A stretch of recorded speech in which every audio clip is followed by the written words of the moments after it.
Welcome to the Profits in Pajamas podcast. I'm Danielle to Teach, or Coach Danny D, and I help women entrepreneurs and professionals to achieve their personal success stories that include joy, fulfillment, and balance. This is where we talk about how to build your business in a way that allows you to work with ease, be successful, and enjoy your life. My happy place is spending as much time in my PJs as humanly possible. And I want to help other women find their happy space while running profitable businesses or having a successful career. So get comfortable and let's dig in.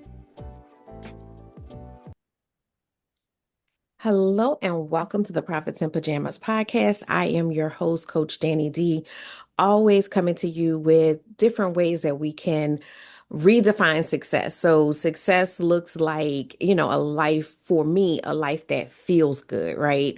And that comes from finding balance, leaning on the expertise in the industry so that, we can be doing things better, smarter, and then also just enjoying life while we're living it, right? Like not waiting for tomorrow, next week, next year to live a life that we enjoy. So I'm so excited to have our guest here today. And I'm going to give a brief introduction. I'm going to read a little bit of her bio, but I'm also, whenever I have a guest that I know, um, I have to put a little bit of, what I know about that person into the conversation. So, our guest is Jasmine Powers, and I met her. Time stopped making sense to me after COVID, so I don't even remember what year that was, but we met prior to COVID. That there is a time prior to COVID. We met prior to COVID. Um, when I was growing my first business and, tiptoeing into the second one. And I was just engrossed in different opportunities to learn more about business from business experts. And so, Jasmine was teaching a lot of different classes, and I attended several of her classes. Her energy just always drew me in. And, because she's just a very down to earth person, but also brilliant mind, very knowledgeable about all aspects of business. So I'm excited to have you here. It's like a full circle kind of moment. So I'm very excited to have you here today. Um, Jasmine is the CEO of Jasmine Powers Multimedia, a full service agency providing marketing and operation solutions to digital agencies, technical companies, and nonprofits. She is sought out for go-to-market strategy, marketing operations, demand generation, and campaign execution. She also trains organizations on how to leverage AI, and I know that's what we're here for. I know everybody is, trying to figure out how to make the most of AI for marketing efficiency through her consulting company, Cadence Plus Flow. So, welcome, Jasmine. I'm Thank so you for glad to have you having here. me. And I would love for you to share with us a little bit about your entrepreneurial journey.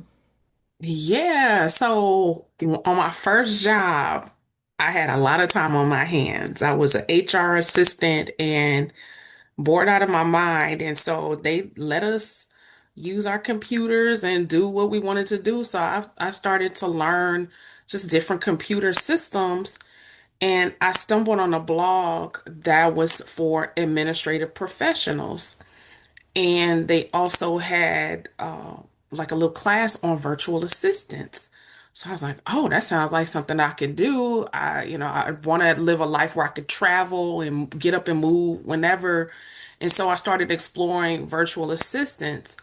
But I had a long way to go because, of course, at that point, I didn't really have like I had some technical aptitude, but I didn't have the skills to be able to start a business. So fast forward a few years, I got laid off and they gave me a severance. And I had sharpened my skills by then. And I was like, you know what? I'm gonna start that business. And so the first thing I did when I got my little severance is went and bought me a laptop and like a printer and some things. And before was now Upwork. They had a website called elance.com, Okay. and then they had one called guru.com. And I put a responded to my first proposal and got my first client. It was literally like I submitted a proposal, she accepted me, I got a client, and that was like the beginning. I didn't know what I was doing, but I was like, whatever I don't know how to do, I'm gonna do it really good. And so, and what was even more bizarre is that lady went on to like really become like a really, really high power, very influential business and life coach, but like that everything just like first proposal, first thing, I got the job for like somebody who could take my career places. And it really just went like that. Of course, I've had downtimes in the business, but in a lot of ways, it was like, oh, my first time doing this. And I started doing a Twitter chat and started because Twitter opened up the world, it connected you. At first, it was like 6 degrees of separation. It made it like 1 degree of separation. I happened to attract another influential client, and it like the ball just kept rolling. And so started off as a virtual assistant, started to specialize once I started working with TV personalities and entertainers. And this was like right in the crux of like, social media becoming a thing. I started doing social media marketing and ads and PR. And so that's where the marketing expertise was sharpened. And it's just been, what they say, I should want to say uphill. I don't want to say downhill from there, uphill from there. And it's been great. And I've learned a lot along the way. So it's almost been 20 years now. Oh, wow. Wow. Wow. Yeah, I'm starting to realize, like, I have 20 years worth of things, like, and it's like, Yeah. Well, you're like, I'm only it, 15, but yeah, I got right, 20 years right. worth of It just, experience. it kind of, hurts my feelings a little bit, but at the same Yeah. time, I'm like, I don't know how I feel about that, but I guess if You I have look an good though. 18-year-old, I can have 20, like, I guess. Yeah. Uh, I guess we gonna own that. We don't look like it. We We don't look don't. That's the best part. It's like like I just graduated high school last week. Right, right. We don't look like it, so we just gonna claim it. But yeah, that like when you said that, I was like, 20 pause for a years. moment. Pause for a moment for that. Like because it really doesn't feel like that. But Yeah. it's amazing. Like I'm just listening to your journey, and what I heard from that was take action. I'm like, take Shoot your shot. action. Shoot your shot, Shoot take your shot action, do some because crazy stuff because you never like yeah, I think all of us feel like this, like, oh, I'm from a small town or like, nowhere USA.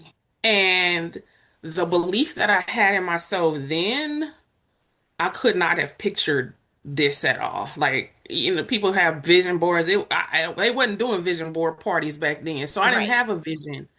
I just knew the only thing I was really clear on is that I did not want to work for somebody else in a 9 to 5 corporate situation. That was the only thing that was clear. I didn't want the traditional work experience.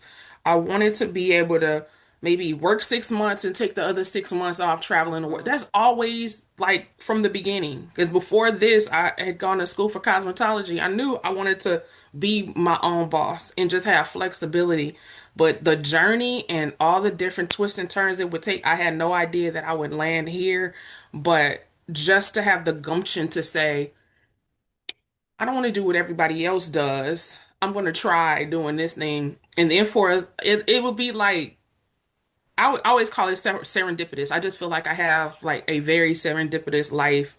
Like I said, I'm not saying everything is gone great and perfect, but it has been overwhelmingly great. To the point that I'm like, I'm gonna just keep shooting my shot. Who knows where that's gonna take me. No, like if you don't like honestly, because I couldn't leave that. If you don't take anything away from this episode, this conversation, I want you to take that away because, I feel like whenever I take the action, whenever, like today I went to the bank to open, I had to open like this other account. And, stuff like that stresses me out. Like, I know it shouldn't, but it does. But it's just, I was a grown person today. And so, whenever you take those actions and do those things that may make you uncomfortable, whatever they are, right? It is when that serendipity starts to come into play. It is when things start to fall in line and you feel that alignment. Like it's all of a sudden this happens or that happens that you didn't expect, but it can't happen unless you take step Unless one. you do it. Yeah. You have to do it. You have to do it scared. And one of the reasons why, like, one of my favorite questions to ask is, what is your entrepreneurial journey? Almost everybody that I asked that question to kind of accidentally became an entrepreneur. Like they kind of like they just took this step, took this action, whatever it was. It is usually something that feels at the time very random, but it ends up being the start of a real true journey. And Hmm. we got to take the steps. Yeah. We Yeah. got to take It's the great. steps. We got to stop being scared and we have to stop thinking it has to be perfect Yeah. because nobody like I have yet to meet the person that walked out the gate perfect. I mean, being almost 20 years in, I've done some like just stupid, raggedy stuff. Like, like look at that. It be like, "Well, really, did you do that?" And so, like, one of the things that makes me think about it's still on the same vein of taking action, but when I was doing the Twitter chat, which people not on Twitter like that no more, we already know why, but I was doing these Twitter chats every Thursday, and it was just a Q and A. Like I asked the question, people respond and answer. If I don't know, depending on when you came up, I don't know if they were still doing Twitter chats. But anyway, at the end of the Twitter chat, I had an opt-in form. I didn't know nothing. I know opt-in forms. It wasn't a thing We like weren't that. doing funnels back then. It wasn't like what it is now. Everybody know what a sales funnel is. But I was like, okay, they can fill out this. It wasn't even really, I don't know, it wasn't even really didn't even make sense. But I had a ebook and like you could also book an appointment. Well, I saw somebody responded and they entered their information into the form, but it was a familiar name. It was a name that I recognized because I used to watch them on television. And I'm like, Hmm. Right. this is scam. This is spammer. I mean, they booked the appointment, everything. This is spammer. Why I sleep through the appointment and had a voicemail for the person. And it was Wow. that their Their voice on the voice, other a end. And distinctive I was voice, like, right? wait, A wait a minute. minute. Right. And they were like, we had an appointment, but I hope everything's okay. Like, I guess they thought like maybe I got in a car accident. Why didn't Right, I show up right. to this appointment? And I'm looking like I didn't think it was really you, so that's why I didn't show up. I was asleep. But but I literally called the person back after I heard the voicemail and like got the job and ended up Right. working with them for years and traveling with them and really that particular relationship, which again was serendipitous because like I didn't reach out to them on Twitter. I was Right. just posting content for Right. whoever wanted to know about business, and what she was building was like her own consulting and speaking and coaching Hmm. practice. And she was like, I needed a smart person who understood computers. She's an actress, not a Right. Right. technologist. Right. But again, I messed up. I blew that one. She could have been like, oh, this person is unprofessional. I'm not, they wasn't on the call, Right.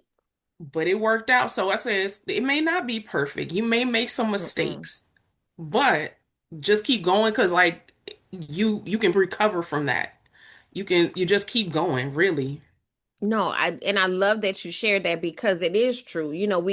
We all have similar stories. People who've been on a journey, you have similar stories where you're like, man, like I that blew did that. not go well. Like, for whatever reason, Yeah. but it is more about how you come back.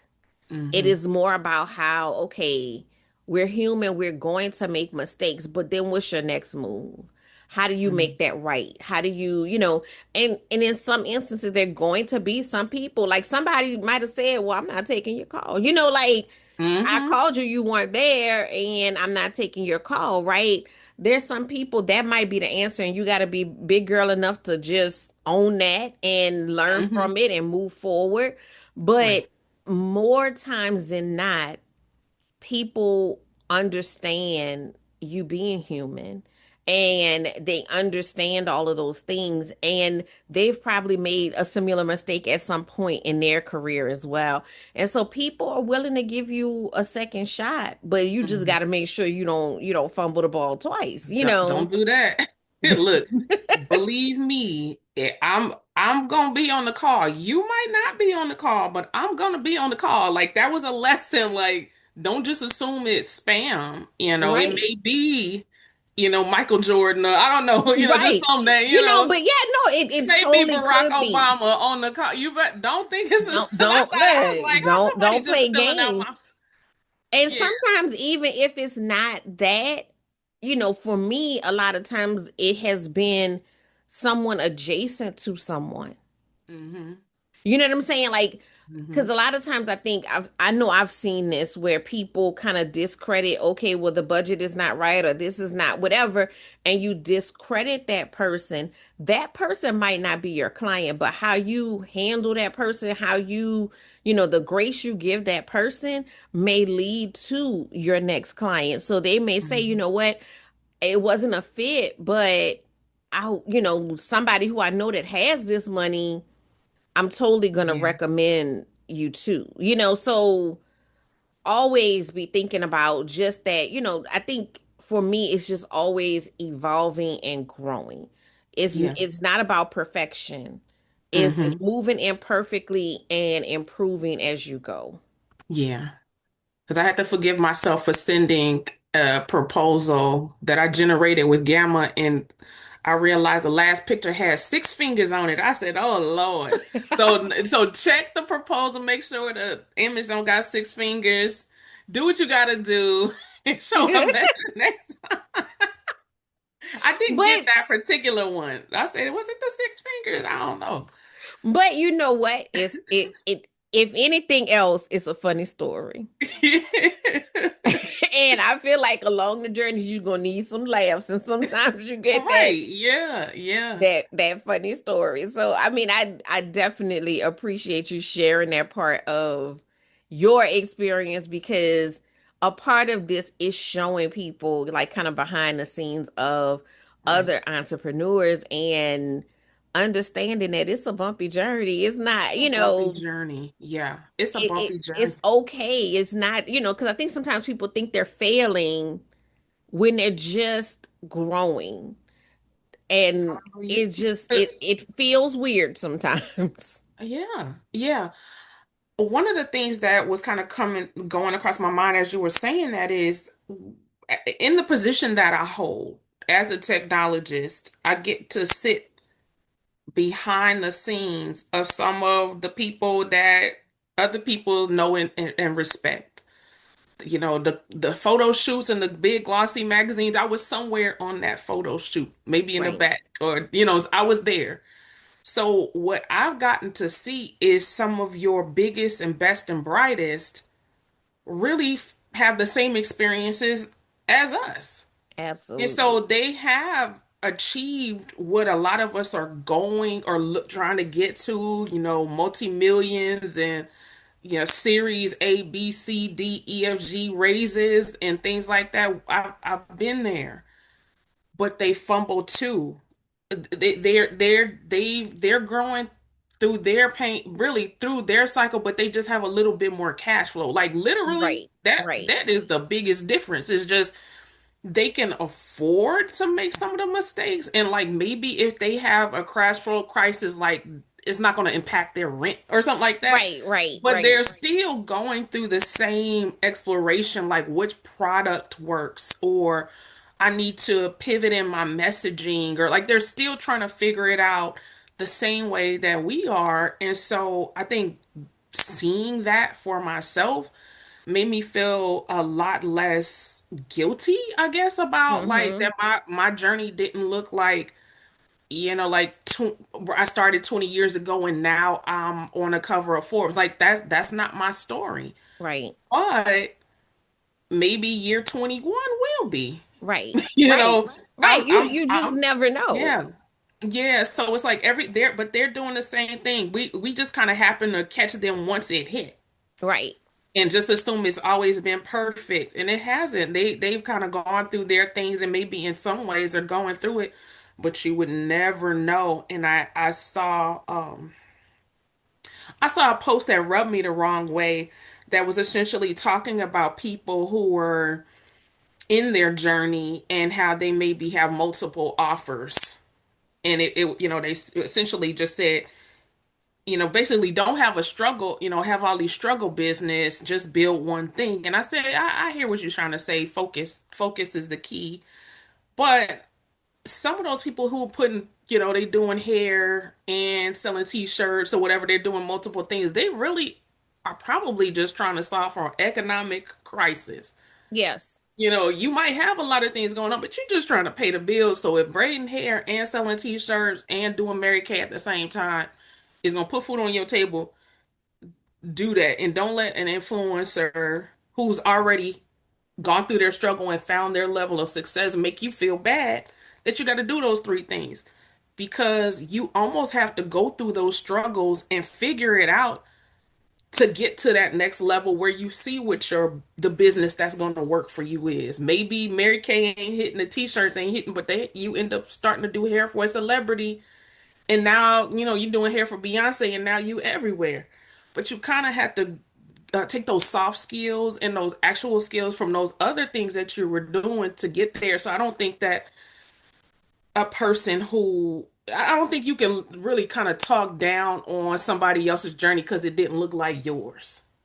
You Yes. know, I don't think you could do that. And that's essentially what I felt like that particular. I was like, sis, I can't even comment on that because I think you're coming from a place of privilege and also one of I forgot what my journey was, Right. Right.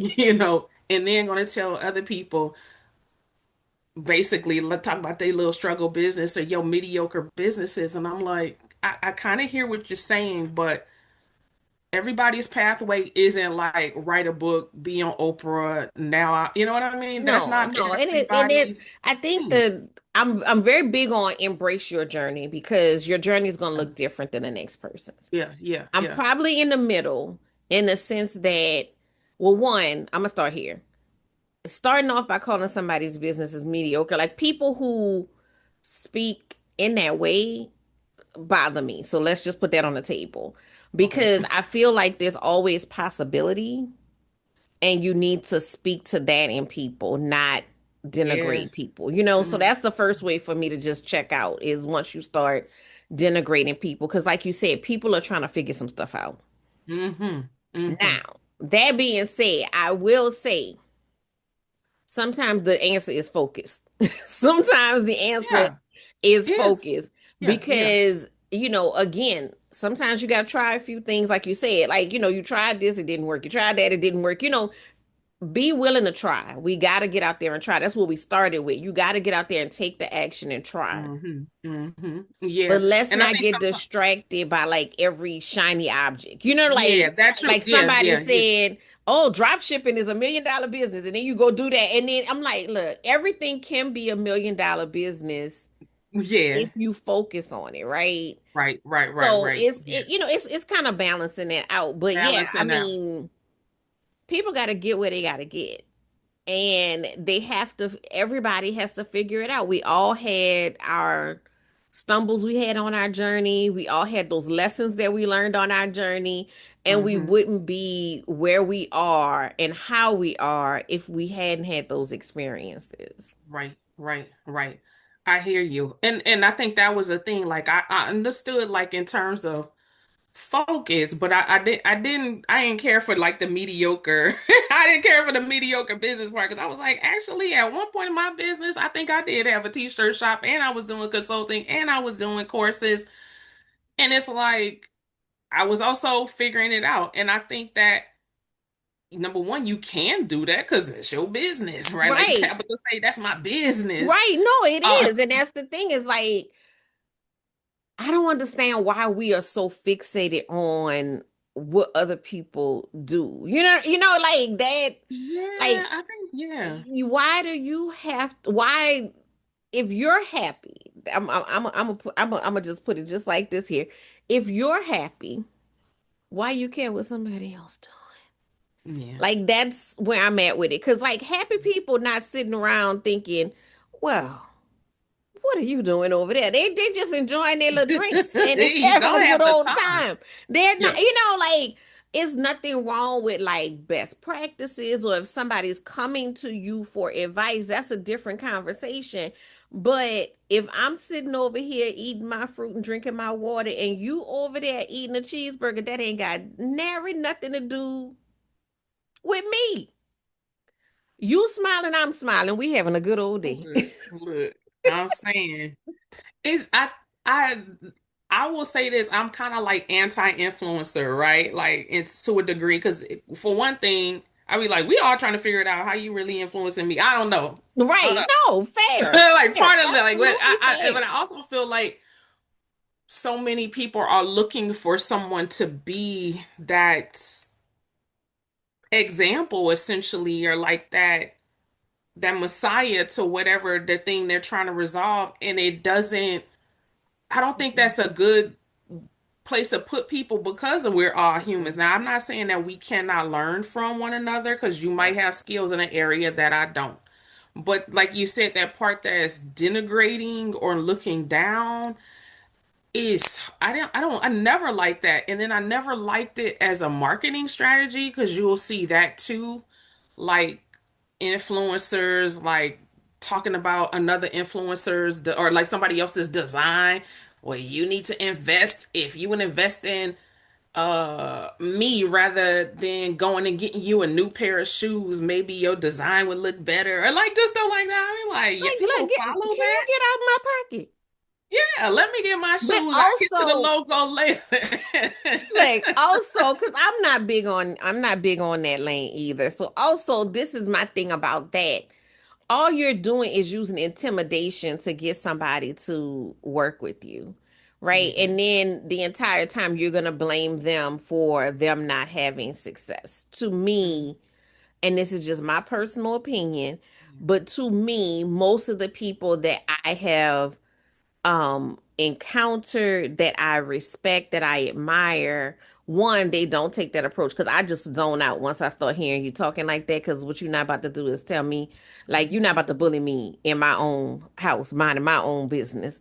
So that's number one. But two, usually there's no substance behind it. Like people who have substance don't typically market in that way. Like they basically are putting an offer in front of you, and if it's a right fit, you're going to pursue that Yeah. offer. You know what I'm saying? But when you got to go to all of these extra tactics, Yeah. that's usually a red flag for It's me. like a mean girl tactic, and it resonates. What's interesting is that it Some people must like to be resonate. talked to rough.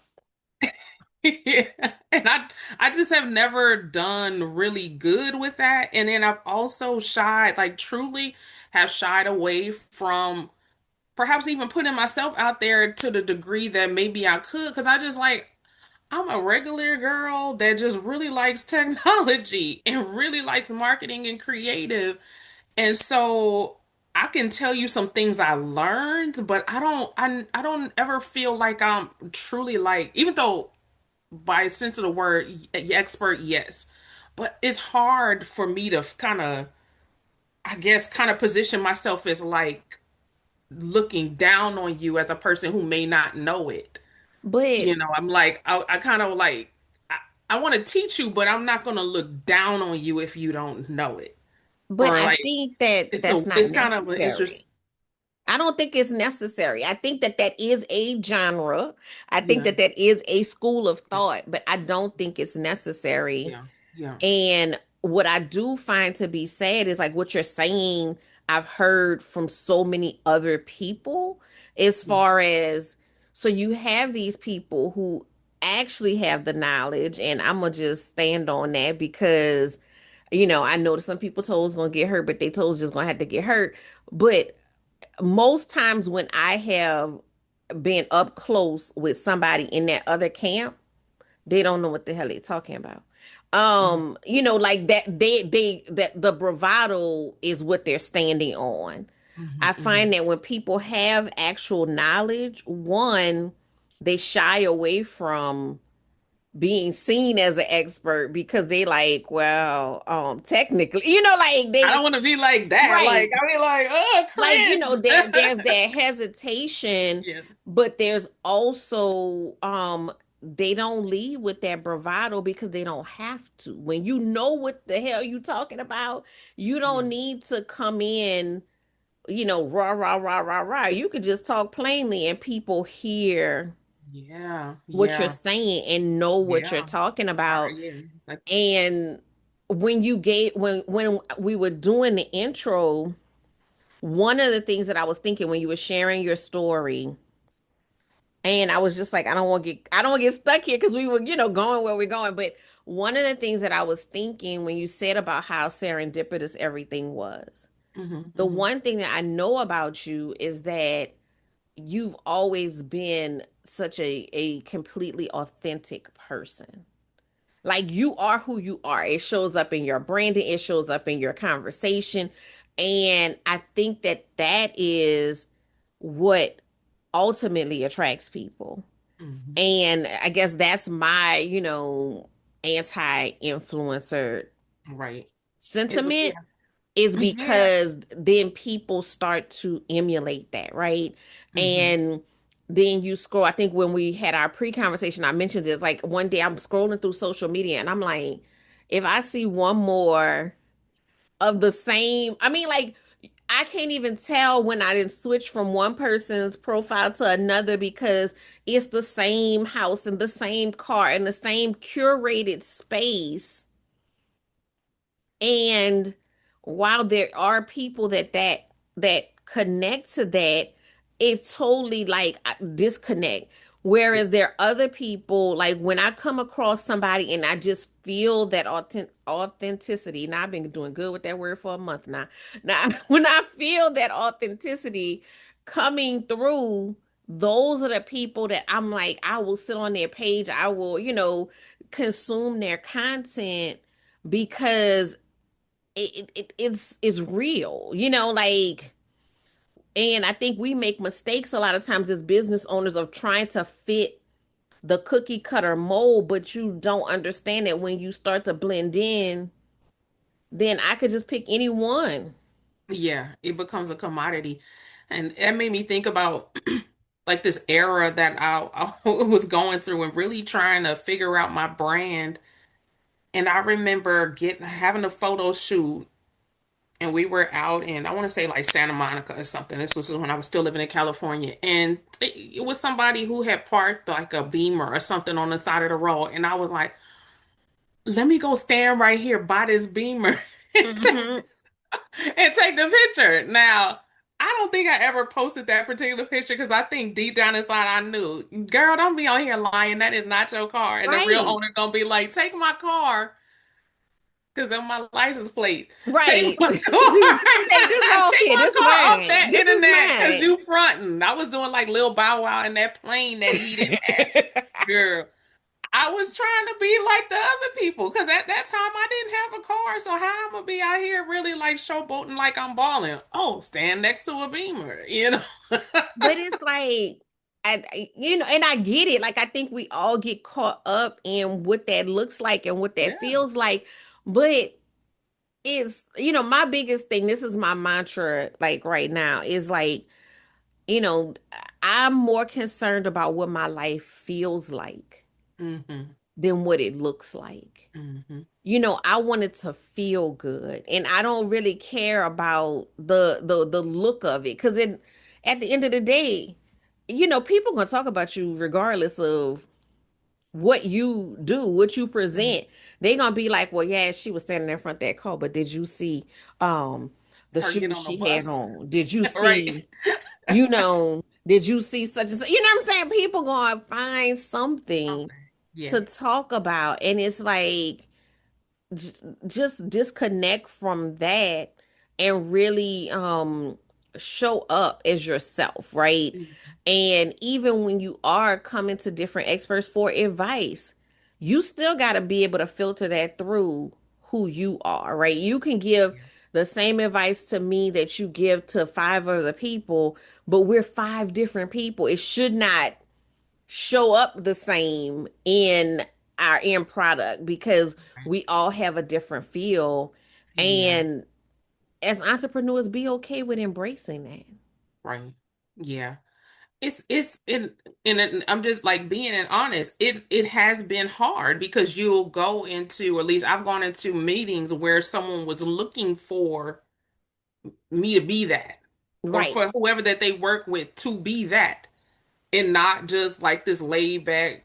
I had to have the lace front with the part down the middle and the stiletto nails. Like they needed me to be Oh, that full beat on a regular day.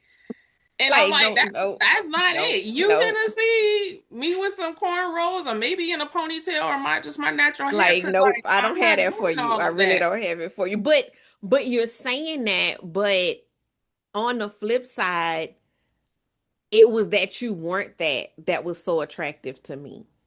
Yeah, yeah, yeah. It was that you weren't that. It was that like the very first time I met you, I was just like, bruh, like she is in front of the because like my coach always talks about like, being too corporate, and I didn't understand what that meant at the time. Like she said that, and she'd said it to a few of us, and I didn't really understand that, but I was coming out of corporate America, so I was like, that's not a good thing. Like, because in my mind, I'm thinking that's polished, that's this, that's that. I'm thinking about that as a positive, not Mhm, realizing that that was washing out some of who I was as a person. mhm, And so when I met you, I was in that phase of transitioning from my job into my business, and I walk in and you were just like black woman. Like just like, like just a black woman that I would want to go sit and have a cup of tea with. Y'all know I don't drink coffee. Um um or go just like hang out, go listen to some music with. Like that was the vibe. And then even when you got into your presentation, it was like even the examples that you gave were like relevant to me as a black woman of a certain age. Like, I'm like, yeah. Like, I don't remember like you made a reference to like a particular like musical artist. Like, if I was in a different space, they would have never made that reference. It wasn't like, Michael Jackson or somebody that everybody would have known what that meant, but it just that resonated with me. yeah, Was that yeah, this is like someone who the unmasked me would like to know. yeah, yeah. And it is about getting comfortable with who you really are, but it's like first really learning. So Yes. in the middle of like 18 to 20 years, I'm also growing up. Right. Like I'm in my Right. 20s. So I don't even know what's going on in the world. Like I had to get to late 30s, 40s to be like, oh, okay, this is who I am. And then being okay, also knowing who isn't my client. Because if I'm not the coach she needs, because I'm not dressed down, and I don't look like a real housewife of Atlanta, then okay, then I don't want you as a client either, because I'm not going to be that at all. I know my stuff though.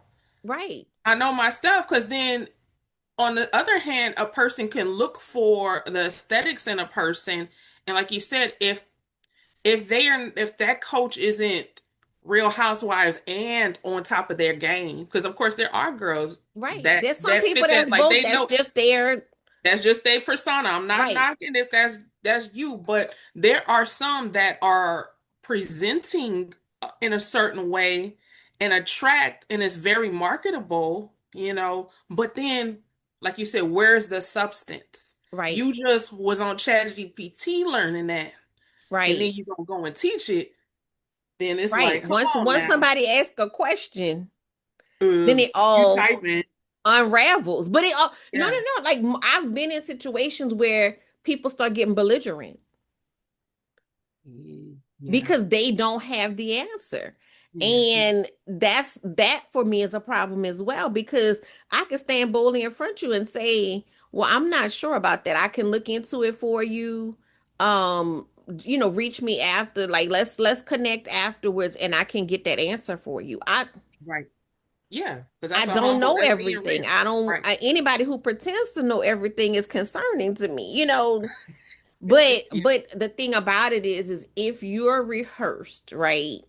Like I was talking to my husband about this about like speaking Mm, and he was getting ready for like some presentation or what have you. And I said, I like to understand my content enough that I don't have to be rehearsed. And my reasoning for that is if you are purely rehearsed, there's nothing wrong with being rehearsed and prepared, but if you're purely rehearsed and something goes off script, then what? Because yeah. now you're standing there just blank. But if you really engross yourself in that content, you know what you're talking about, then because you never know when you get to question and answer what somebody going like random thing that you could have never thought of that somebody's going to ask. Hmm. Are you able to work through that? Because, like you said, if you just got your whole content off of Chat GPT, then Chat GPT don't know that 20 years. It don't have that Mm, that yeah. that Yeah. depth It's to not going, take it's it the not step gonna, further. right. And then to speak to like what we call use case, it's not going to be able to speak to your use case, your situation, your business, your analytics, and what's going on. Um, and so I think I thought about that particular discovery call because I ran into the person who introduced me to him. The woman had a beauty business. It had a lot of potential. The challenge was she was used to big claims. And I will never make a promise. I mean, Mm, to me, I feel like any marketing agency should never make a promise because half of the marketing success has to do with whether or not the product was successful already before you touched me as a marketer. right. And she'd spoken to people who say, I guarantee I can make you $1 million. And I said, I will not guarantee that. I can't guarantee. She said, Mm, have you made somebody $1 million? I said, no, I haven't. I have not right. in my tenure made a business go from where you are to $1 million. Right. Well, and I ain't gonna pay it. Okay. Okay. But at the same time, the story was she had worked with several other agencies who, in fact, had made that promise and they were not able to deliver for her. Right. Why? Because you can't make that promise. Number one, at your stage of business, it's not even realistic. It's not even realistic. You don't even have the whole infrastructure to support Right. earning that revenue. You don't even have the production to support that kind of revenue. But she wanted, big, flashy, um, minimal effort, big payout type of thing. And I just remember feeling at the end of the call, like, what did I do wrong? And I'm like, you know what? She's not the one Mm-mm. for But you. the reality is you want a pipe dream. Yeah. And that's how it's funny to me because that is how people get scammed time and time again. That is how But people get scammed, girl. That could be a whole podcast. like that, and then when they get to somebody reputable, you want me to fill out a background check and everything. You got all these questions for me, but the person that said that thing that you wanted to hear, Just, you just signed up and yeah, immediately. And the reality is, I don't want to hear what I want to hear. I want to hear the truth the because truth. you can't Yeah. grow off of nonsense and fluff and all of this stuff like that. It takes, hard truth, hard facts.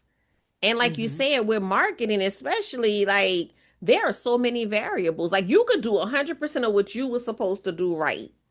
And I'm Hmm. sitting over here going on Facebook Live doing something crazy or whatever else. There's so many things that are outside of the control of the person handling your marketing Hmm. that for them to say that they can guarantee X, Y, and Z Yeah. is a little wild.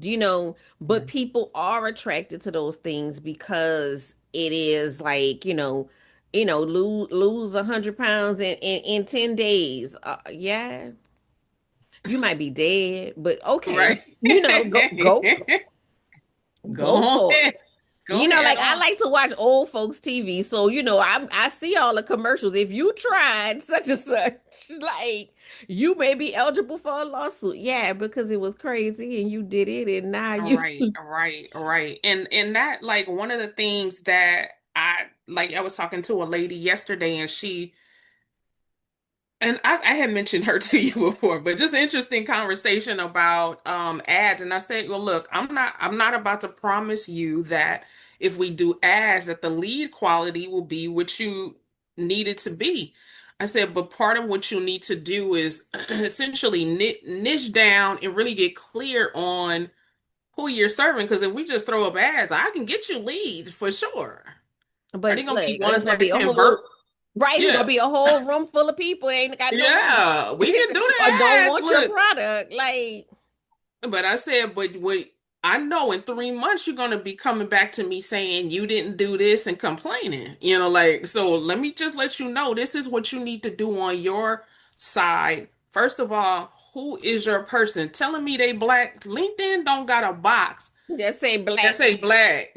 Like they I'm don't. a I'm look, sorry. look, I'm look. sorry, people I who know only you just think. standing. I know that at this current moment you are standing on several people's toes, but I want you to stand a little longer. Repeat that for me.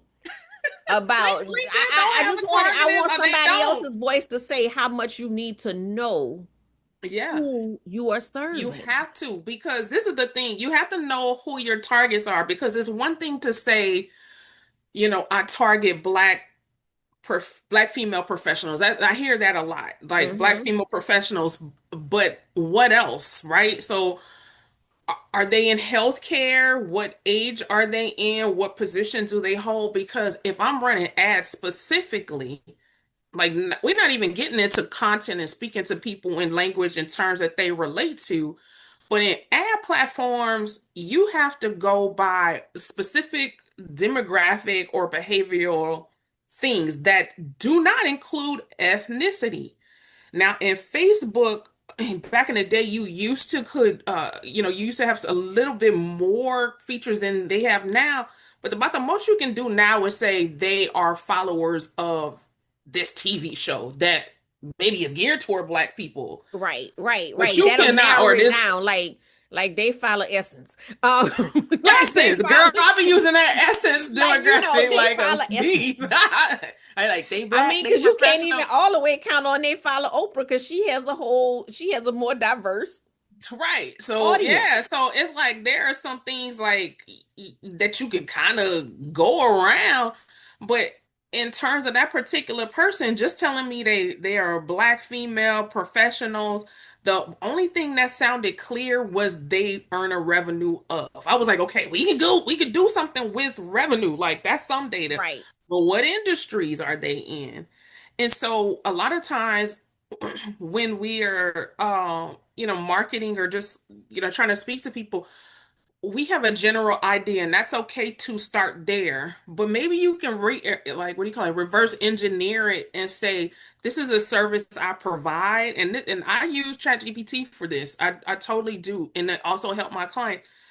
I serve I do marketing for like, and focus on campaign execution or something. Who right, needs that? right, And it'll spit down some industries, okay, SaaS, GovTech, or this, like it'll give me some industries, and then I can back into it that way. right. But you do need to have a lot more data about the people that you ultimately are trying to serve and build from that. I'm not saying you can't target black female professionals, but at least do some surveys, do some customer conversations to really truly understand who it is that you're talking to and the similarities and themes so that you can kind of put together some kind of targeting because you if you go on LinkedIn or Facebook and just do some blanket, you're gonna get a whole bunch of people that ain't ready for your stuff and don't want to hear it. Right. And now You you just wasted a wasting your lot little of money. money. Yeah, wasted a lot of money for people that don't convert and you say ads didn't work. And I say, no, it wasn't that the ads didn't work. You didn't know what you was doing. Right. You know, like I shouldn't say it No, I like that. That's how mean, but there's just a lot more data that you need to collect. And I feel like just in general, a lot of black businesses that I work with, the part that we don't know is data. We have to get a little bit more into data. And no, we may not be able to pay multi-million dollar to do any market research, but we do have some things within our scope that can help us to really truly understand who our customers are and what they need to hear in order to, number one, be attracted to, but eventually buy and be consumers of our business. But we need more data. yes. And yeah, so we need to is we can't just say women businesses, because they ain't got no target. I have not seen that on a targeting thing at Because all. it's not a target. I mean, you have women businesses. Okay, we're both on the call. We both have businesses. You have a marketing business. I sell balloons. We might Yeah, not buy the same products. Like, you know what I'm saying? Like, it's yeah. not necessarily unless you are maybe a business consultant, Hmm. someone having a business and being a woman is not enough.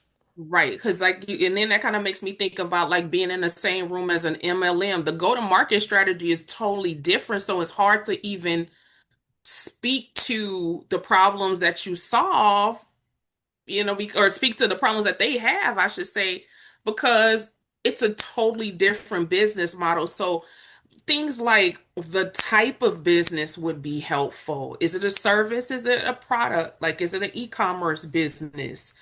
Is it based in Louisiana so you can target for that region? Maybe, Right. if you have 60% of the community is black, maybe you do target New Orleans, Louisiana, or something like that. But it goes from, just targeting black females in business to black females in New Orleans who are e-commerce businesses that are earning a revenue of 500 and above. Like it goes Right. a lot deeper, and you are able to really kind of pinpoint where your ads and even your messaging goes to in a way that truly like, because you're like, oh, you're talking about me. That part. You want people. That's the like goal. That's the goal right there when they Yeah, like, you girl, how did you know? Like, right, right. I can't even think of her name, but she runs ads. I can't think of the girl's name, but she's a bald-headed coach girl. I know you know what I'm talking about. She wears like a fade, but she okay. go, "Hey Queen" in her ads, and I said she's targeting properly Right. Right. because Cause she she's like, knows that okay, consultant, um, trying to make multi-millions in their business. Like she's targeted beyond just that one thing. And so I think that's when a person really starts to exceed and succeed in marketing is when they go a little deeper. And so for those two people who were specifically reaching out to me for ads, um I will not make a promise because you got to do your part. Now I will help you work on that, but that's going to be a different engagement where we kind of get, kind of say that figure over. that You part gotta out. do what? You gotta do your what? Part, you got to do that part. That part. That part. Like Mhm.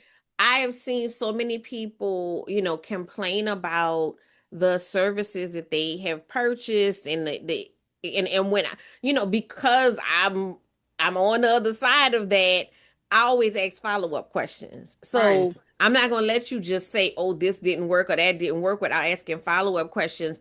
And I always end up finding out that you didn't do the work. Like I can't blame my trainer for not losing weight, and I ain't never went in the gym. It didn't work, girl, because It I didn't was work. eating them I donuts signed and up I for the still gym. I didn't got lose me a that trainer. It weight. didn't work. And I ain't never put nary a sneaker on. Like, come on now. I can't blame somebody else for that. We have to, I just want to say this because no matter what provider is sitting on the other side of me, this Hmm. part is universal. Hmm. Hmm. If you don't know who you are and who you serve, it is Hmm. going to make the job of the person that you're hiring that much harder Hmm. because they can't just make that up out of thin air. That's all unique to you. Right, And right. we started off with that, like, just finding who you are, right? That's important. It's an important journey and it's uncomfortable, so we try to skip over it, Hmm. but it's so necessary. And that's how you start to get those serendipitous moments, is like, once you start sitting in your truth, Hmm. you start to attract those people that are like, yes, I saw all of the, Stepford Wives, I saw all of that, but Hmm. I saw you. And when I Yeah. saw you, I was drawn in. When you Hmm. said, like the young lady saying, hey, queens, and I'm leaning forward because she talking to me. She's Hmm. not talking to the masses, she's talking specifically to me. And I know that that's scary sometimes because you're thinking, oh, well, if I stay generic, I could touch all these people. You ain't touching nobody. They don't even like they'll be entertained by it for sure, right? They'll click like every time, but they will not convert. I know this because I've done it because I'm like, I don't want to talk to you know, people in corporate marketing, or do I want to talk to solopreneurs? Like, and I'm trying to talk to everybody and I get a lot of likes, but it's not hitting anybody because the offer is not clear, the solution isn't clear. I'm not able to speak specifically to the problems that those people are having because they are two different problems. They're two different people in industries Yes. and really, I would say even awareness of marketing, because that's the service that like a solopreneur, we at 101 half the time. Right. 101. So if I start talking about installing pixels and testing variables, and they like, what is you talking about? So I got to pick one and speak to one very clearly and specifically so that it can ever resonate. Yes. And that does take data, whether it's your Google Analytics data, or which I think is a combination of both actual conversations with people, product teams, like in tech companies, they have product teams that do research and they actually get on the phone and interview people. So I think number one, we could get on the phone and talk to some of our best clients, the one that spend the most, and understand those trends and those similarities. And then you can do the surveys, the Survey Monkey, and then look at your Google Analytics to really start to spot trends and see how can you formulate a solution that best solves the needs of really the most responsive, ultimately the most profitable demographics. And so, um, I'm sorry, boo boo. I don't look like Real Housewives of Atlanta, but I don't solve your problem. I have to solve a corporate problem because this you don't even Right. understand what to talk about. Let me go on, No, and and I that, have and to that's the get to that. reality. And we Yeah. both as business owners and as consumers need to be good with that. Hmm. Hmm. Because sometimes, we get into this, I'm a boss chick and this, that, and the other, and we want to sign up for all the things because somebody somewhere said you got to have this and you got to have that. And sometimes we're not prepared for those things. Hmm. Sometimes we're not prepared for that conversation because we have not done our groundwork. And we Hmm. want to go in and we want to just hand somebody a stack of papers. Here you go. And then they make something out of it. And that stack of papers is a bunch of gibberish because we've never really engrossed ourselves into the business side of things. Right, And that's right. no, I'm saying that that's no shade. That's no, I'm not saying that in any kind of Yeah. way. I'm just saying sometimes we got a little more work Yeah. that we need to do. Like if I want somebody to come to my house and paint a room, I can't just say, oh, come over here today and paint a room.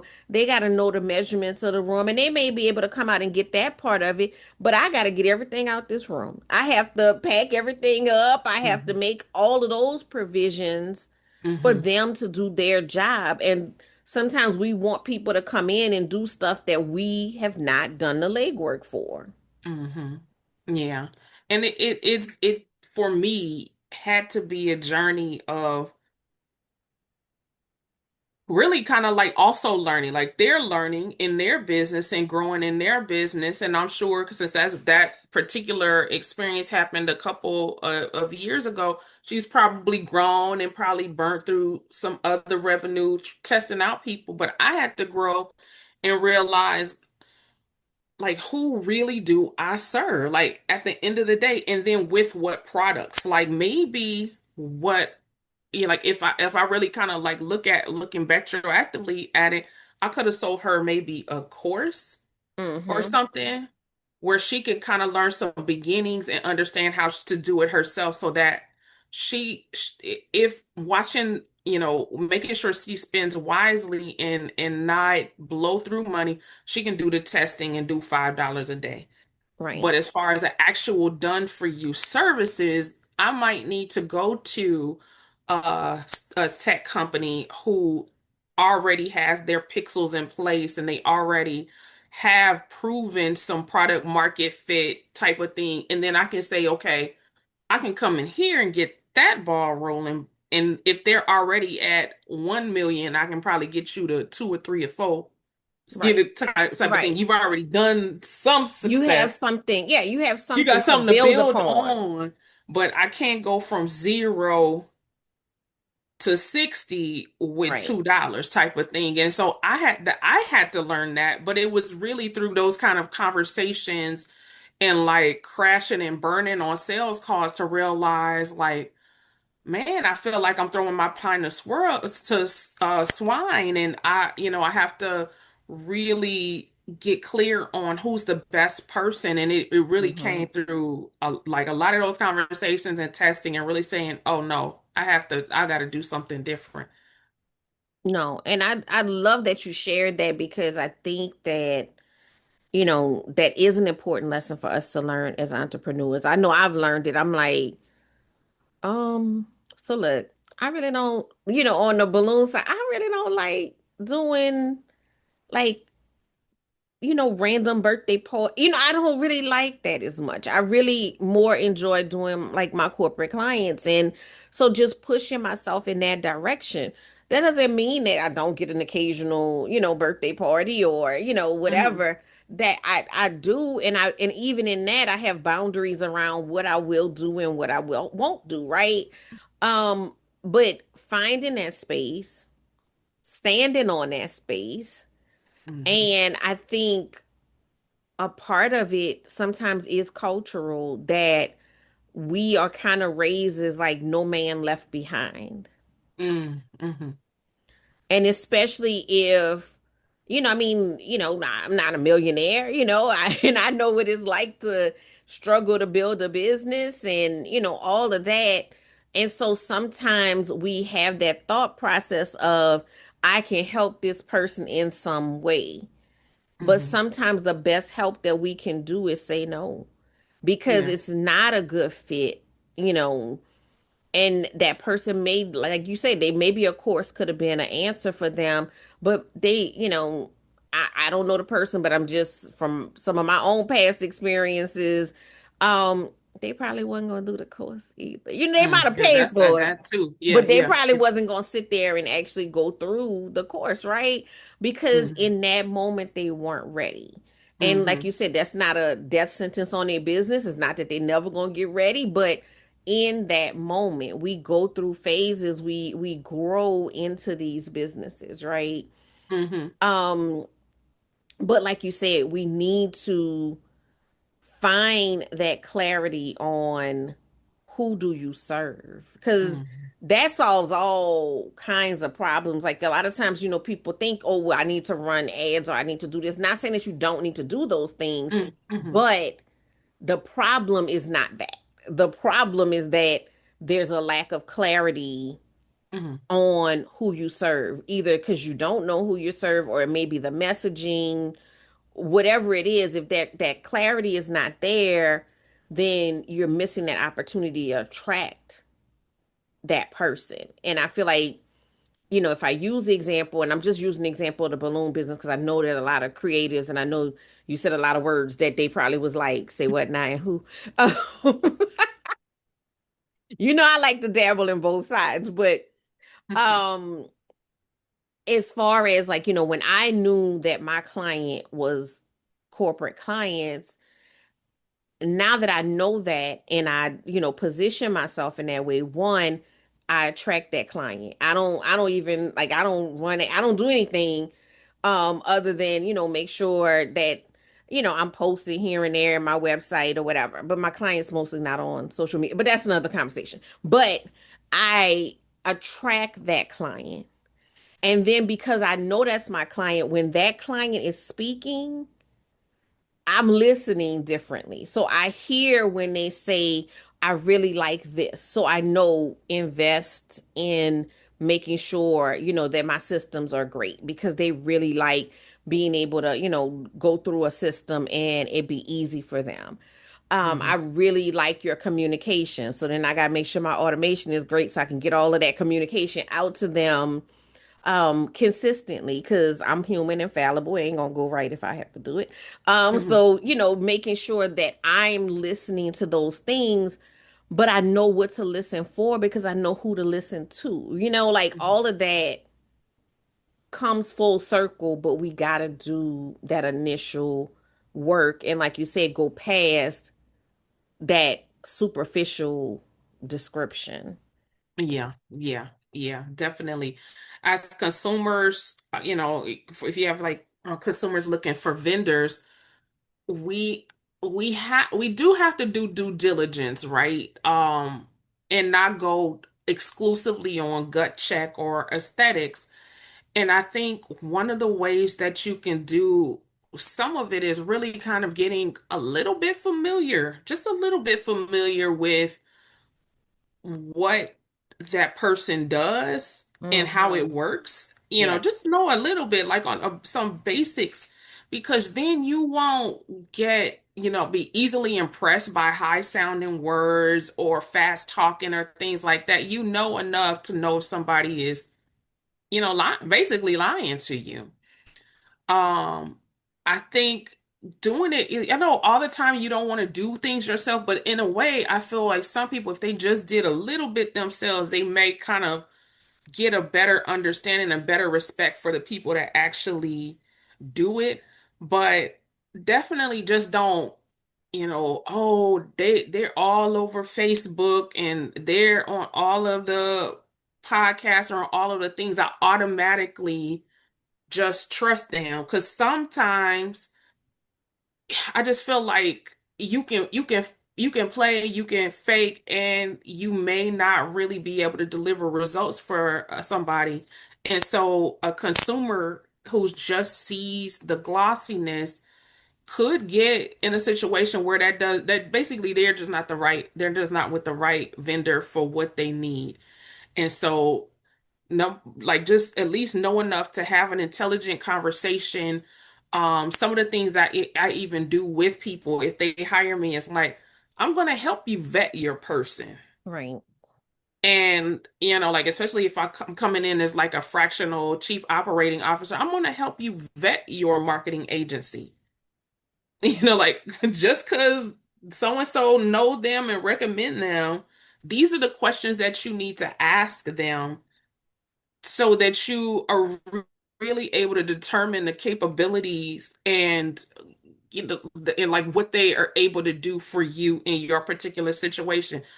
One of the things I say to people is if a vendor knows what they're doing, they need to be asking you the questions. Yes.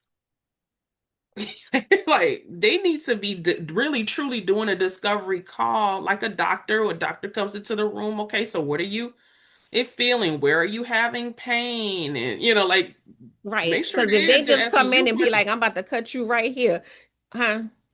Right. Like, Like, wait. yeah, no, because yeah. So hey, they need to be asking you questions. So don't come into a vendor conversation and you just interviewing them down because number one, they should be experts and not kind of like treated like low level employees. Right. Like that's one thing because I hate that. I be like, why are you asking me all of me these questions? I hope okay, Look, now that we got through look. that, let me ask you some Look, questions. let me And walk out again and make sure I still got all my yeah, they credentials. do that a lot. Did They I talking to leave me them at crazy. home? Like, what we doing right now? Yeah, I'm Like, like, you talking a little crazy, and then and look, I just take a little bit of the bass out your voice. Take a little bit out. yeah, Like, I calm answer the down. questions. I'll Like, go through and I let them ask me the questions because they feel real powerful. Like, I got some money. I'm at the hire. Yeah. So they start talking to you crazy, like you a $2, somebody. So I say, right. I got you. We there. and I say, okay. So then I start asking the question. The energy change. It just changes. But also that sometimes, I'm talking to y'all, like I know we've asked you to kind of take your hats, your consumer and your business owner hats on and off. Put your business owner hat on for me for a moment. Hmm. And to say, like, because I'm listening to that scenario from both sides, right? You control the situation. Hmm. And you should have an onboarding process. If you don't, you need to figure that out. And I'm talking to everyone, but specifically to my creatives because y'all think because y'all not, doing something more structured that there's not a process. You should have an onboarding to where two things I heard in that scenario. One, because you're asking the question because you need those answers, right? You absolutely need those answers, and it sets the stage of professionalism. Hmm. But two, the other part of what I heard was sometimes people will show you real quickly, your consumers will show you real quickly, y'all ain't a good fit. Hmm. You Hmm. know what I'm saying? Like when you come in there and you talk, we might not, we may not work out because I am providing a service. Hmm. You are paying a price. I'm gonna do my part, you're gonna do your part, and everything is gonna go great. But sometimes you have people who misunderstand that relationship, and if you can hear it, sometimes it's a quick adjust, like you said, like, okay, now if you're finished, let me get to my program. And it's fine, right? But sometimes it's gonna be a problem. And you can hear it in that first conversation that this is not a fit, and you could save everybody headache and just being Yeah. able to be a grown up and say, you know what, this is not a good fit. Yeah, yeah, yeah. And then so like as a business owner, like if we talking to other business owners who I'm sure have had this experience too, I think it also is like you said, have a process, have a intake process. One of the things I noticed is usually the problematic clients will not fill out my forms. Like they just won't. It'd Hands be like down, will NA, not. NA, NA. If they do NA at all, they just I'm not doing that. I'm not answering no questions. And so you get on the call and it's like, I figured because you don't want to follow a process. And in Right, order to get the most out of my service, there are some process and procedural things that are going to happen. Like if I send you an Asana link, you know what I mean? Or like, I right, need you to send me that Dropbox file. There's a process here, so you need right, to be able to do the very basic and fill out a form. So as a business owner, have some structure and tools that you use to intake and evaluate whether or not somebody basically qualify those people that come in because it solves a lot. I've had problems because in recent times I tried to lessen those forms, but I think I might need to put all 10 questions back up there because then you you no, get some. but the thing about it is, it like you said, first of all, if somebody's serious. Yeah. Because if I'm serious about making change or doing whatever it is, then I'm about to fill out all the details because I want to make sure that I'm getting the most out of this investment, right? Like me being vague is not helping anybody. I mean, Hmm. you could go through the motions and I know you and I know that that's not your way of operating, but there are people out there that Hmm. first of all they probably ain't got no form and that's the one you gonna go with, and then 6 months later you gonna be talking about so and so a scam, I never got X, Y, and Z. And honestly, I don't know if so and so is a scam because both of y'all are out of order, because Right, right, right, they right, didn't have right. a process, so we don't know what the process was supposed to look like.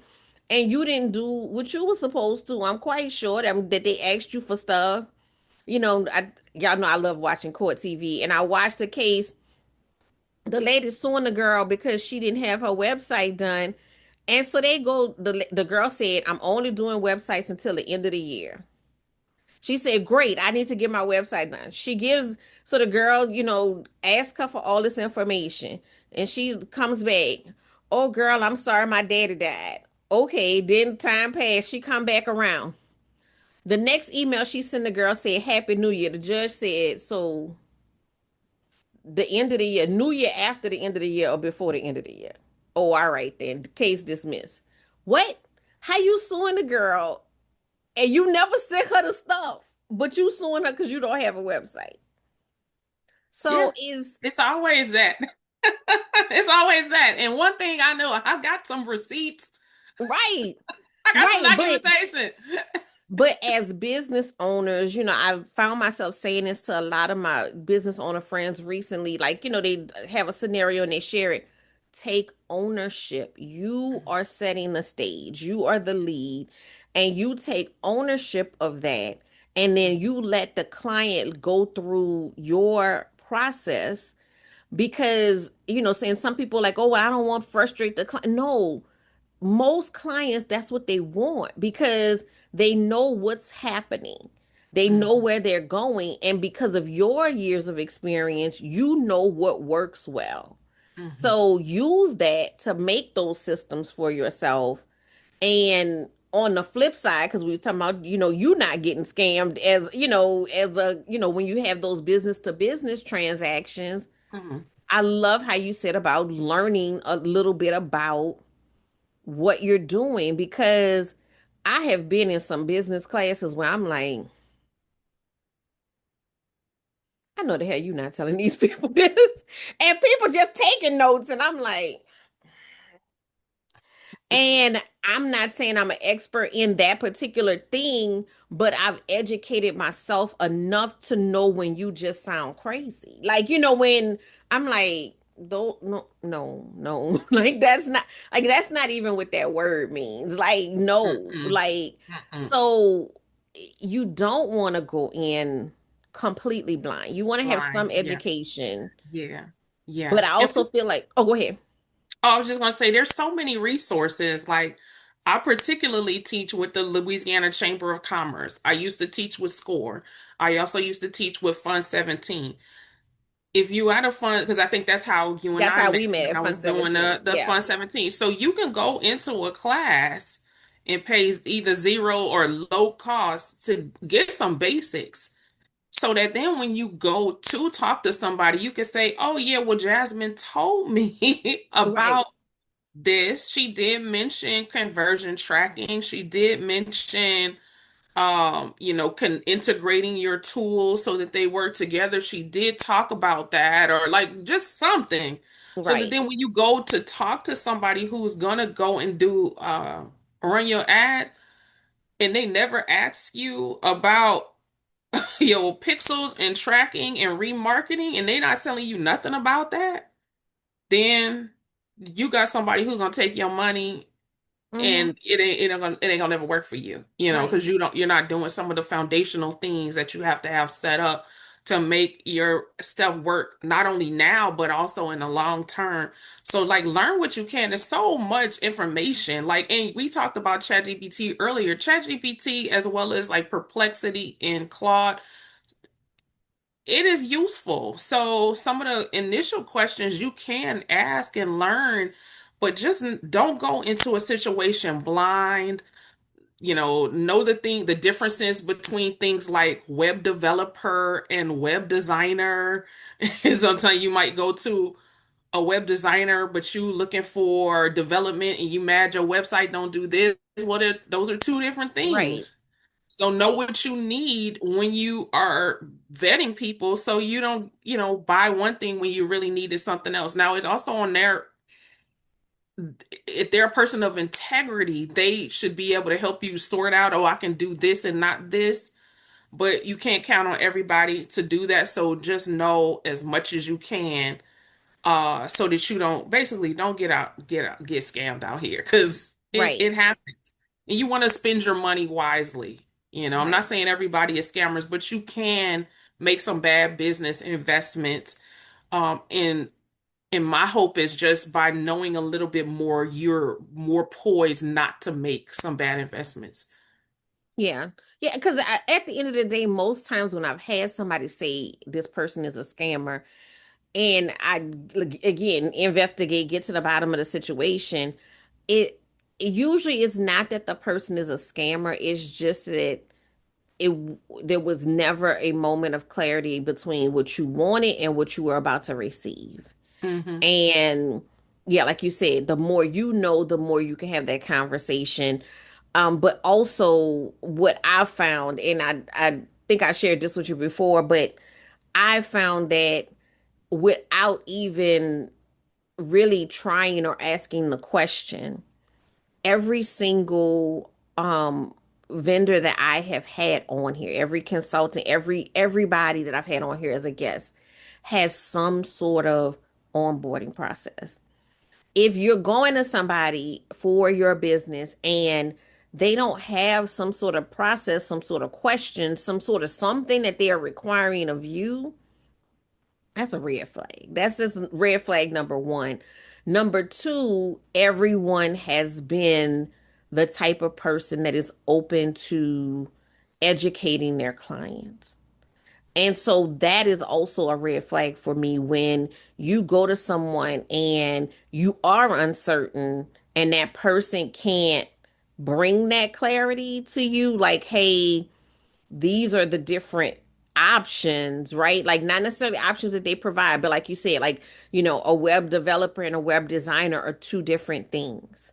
So if you come to me as a web designer and everything that you're talking about speaks to development, if I can't sit and say, hey, this is what I do, but it sounds like you're looking for this.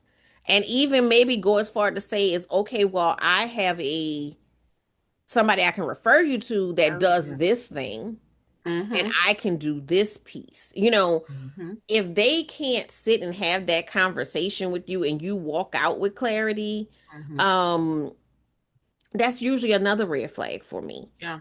Yeah. Like because I've been in situations and I don't have any kind of problem at this point in my life of saying, I don't know what the hell you talking about. Talk to me like I'm five.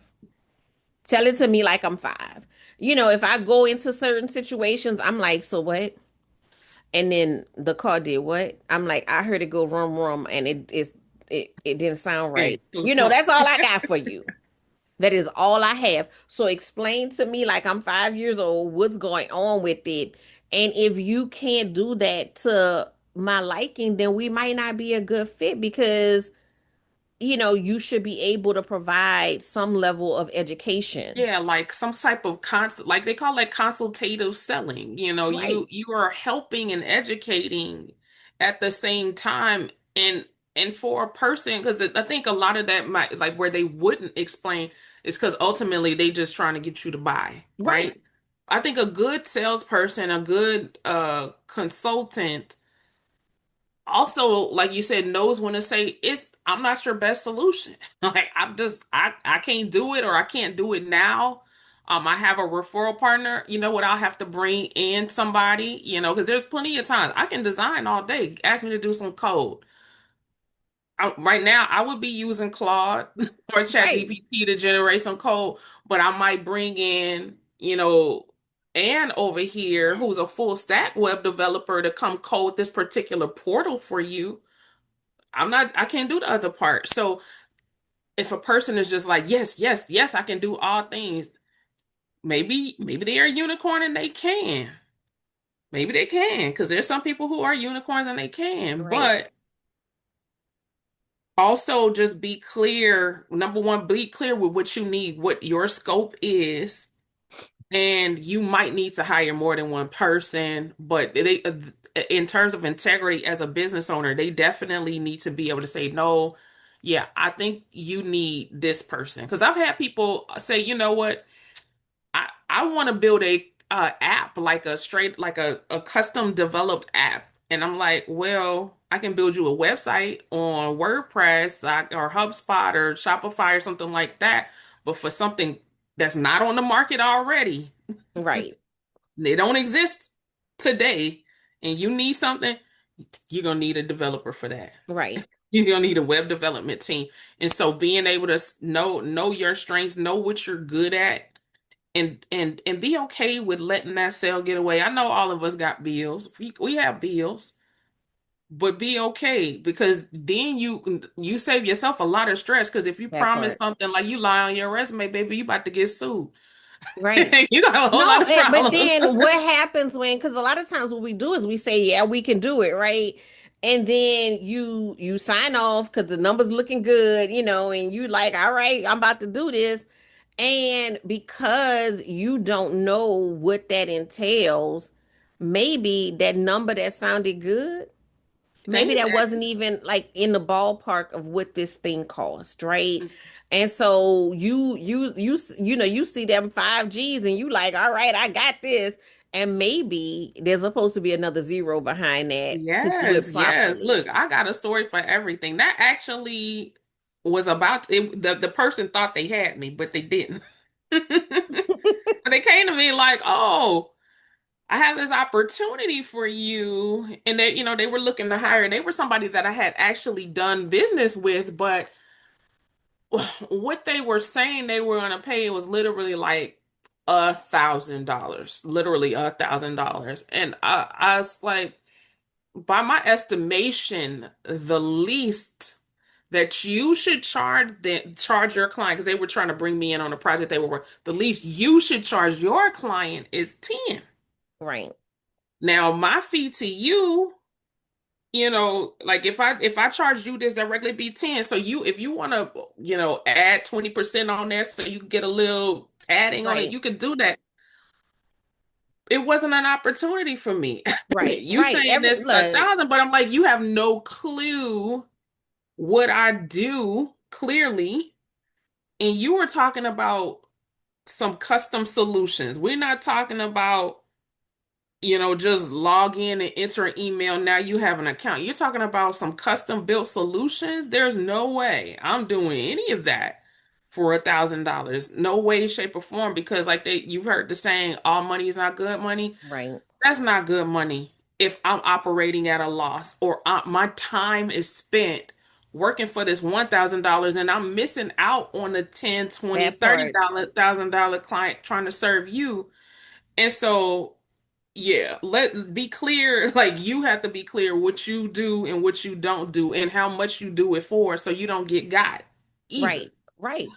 And then I know for me, every time that I've gone against my better judgment, it's come and bite me in the butt. So now, not only did you do it for less than what you should have done it for, but then something gonna go wrong. And so you You operating lucky at if a you don't loss. end up losing money. Hmm. You know what I'm saying? Because I mean, most times you barely breaking even, but you lucky if you don't even lose money on this because you're trying to make something work that doesn't fit. And Hmm. it's just, it is, that's a journey as well. We talked about like, we don't know what somebody's like financial situation, this, that, and the other. That is a journey to make that mindset shift, but it's an important one because ultimately, I think all of this kind of just goes back to alignment. And when you get in alignment, things start falling together as Hmm. opposed to you constantly feeling like you're in that struggle, that you're trying to make it work versus it just working. Right. But Yeah, yeah, we I got to learn agree. how to just say no. Like, nah, that's just not a good, Right. it's not a good fit. Yeah. I would like alignment, awareness, um, clarity, all of those things. And I think the other thing it speaks to is experience. And Mm-hmm. you do kind of have to like bump your head and learn the lessons. Sometimes to get it, you can learn it through resources like this where you hear other people's experience. So like reading Right. is a big thing. Just pick up the book and Right. learn. One of the things that helped me learn a little bit about just even some of what we're talking about, Mommy Millionaire by Kim Levine. Okay. A lady started a business by pop it was like popcorn inside of like fabric. She would sew up little popcorn, Okay. but you put them in the microwave so they can be like heating pads. Oh. Start Made a major business out of it, but she had those ups and downs and bumps. And I remember reading that very early in my business and realizing that I wasn't failing. I was just going through growing pains Yes. and getting to this alignment and awareness that was going to help me to make good business decisions, not accept all opportunities and partnerships just because they looked good on paper. Um, read like just do everything you can to take in knowledge because I think that's the only way you can really get through alignment. Prayer too. Yes. Oh, Jesus. Ah, People be talking about prayer and that strategy. I say, yeah, it is. I'm praying about this. Jesus is my business partner. I don't know what the hell y'all talking about because I Like be I'm like, Lord, definitely oh like, Lord, what should I do? I Because got I'm some like, he's very questions. real and I need some direction.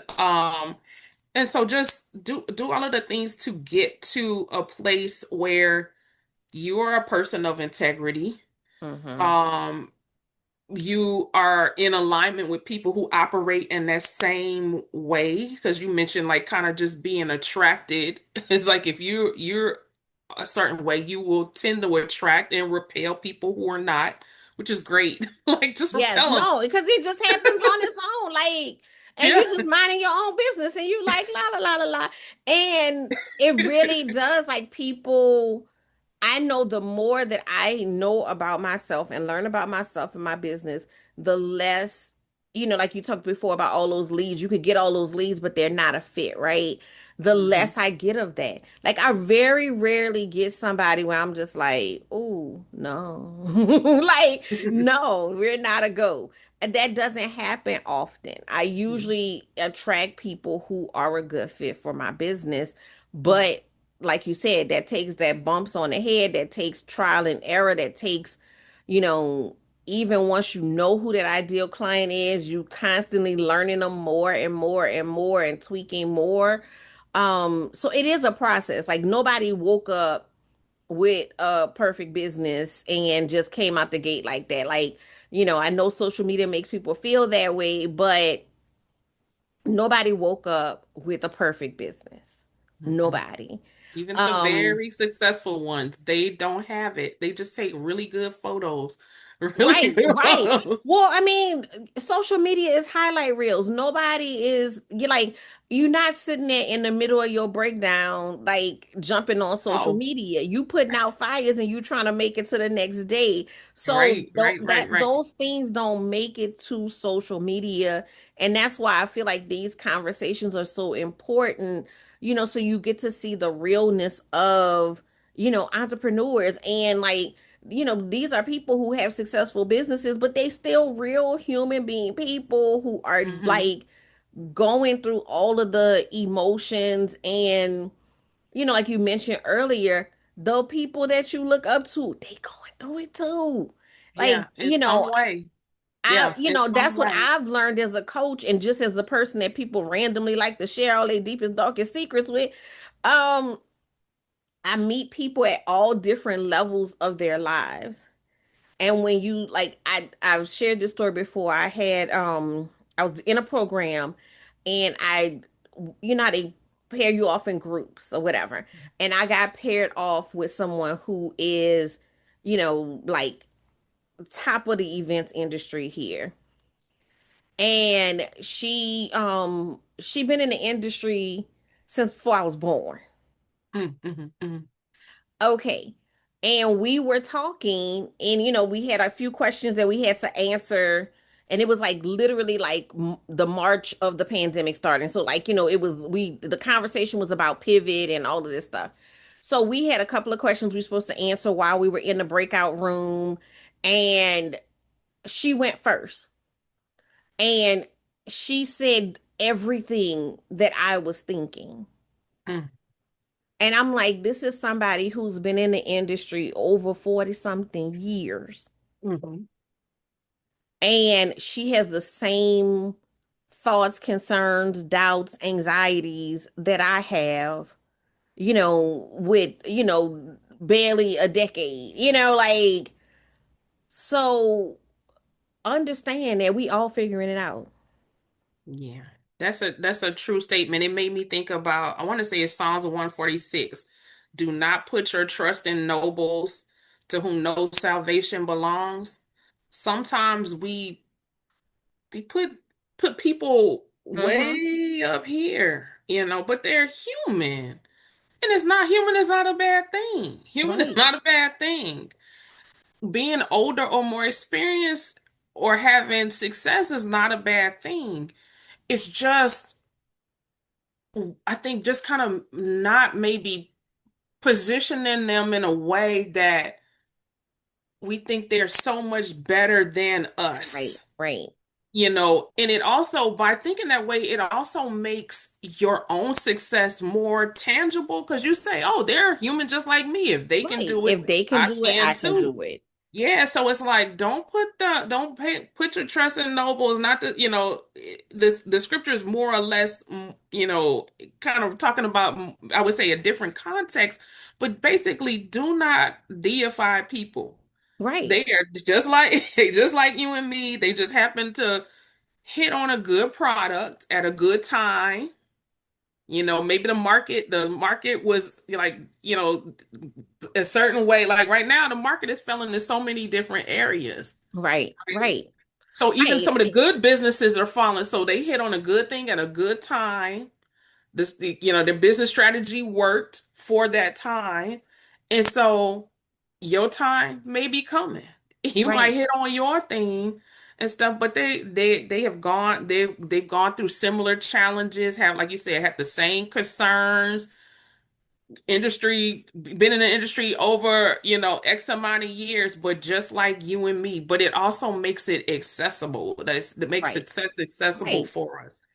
Before Yeah. we get out of here, I definitely know you told me we was gonna talk about AI. I know. I'm like, I'm sitting there and I keep looking at the paper and I'm like, I gotta get to AI. I gotta get to AI. And I feel like I'm definitely gonna give you space for that, but also we may have to do a whole nother episode that's just purely on AI because we went down the road. We went down the road. Um but the question that I do want to ask you about AI, and I do think that it ties in, I think that this set a good foundation for that because, I know that AI is such a powerful tool, Mhm, but like any other tool or any other thing that we add to our businesses, that foundational work that we talked about, like, we had that conversation, so I'm not going to bring it back around there, but that foundational work is so important to make the most out of a tool like AI. Because if one of the things that you said when we had our pre-conversation was, you know if AI were to go away, I still have the skills mhm, that I had going into it. mhm, mhm. So, talk about AI, talk about how we can use AI, as a tool to sustain our businesses.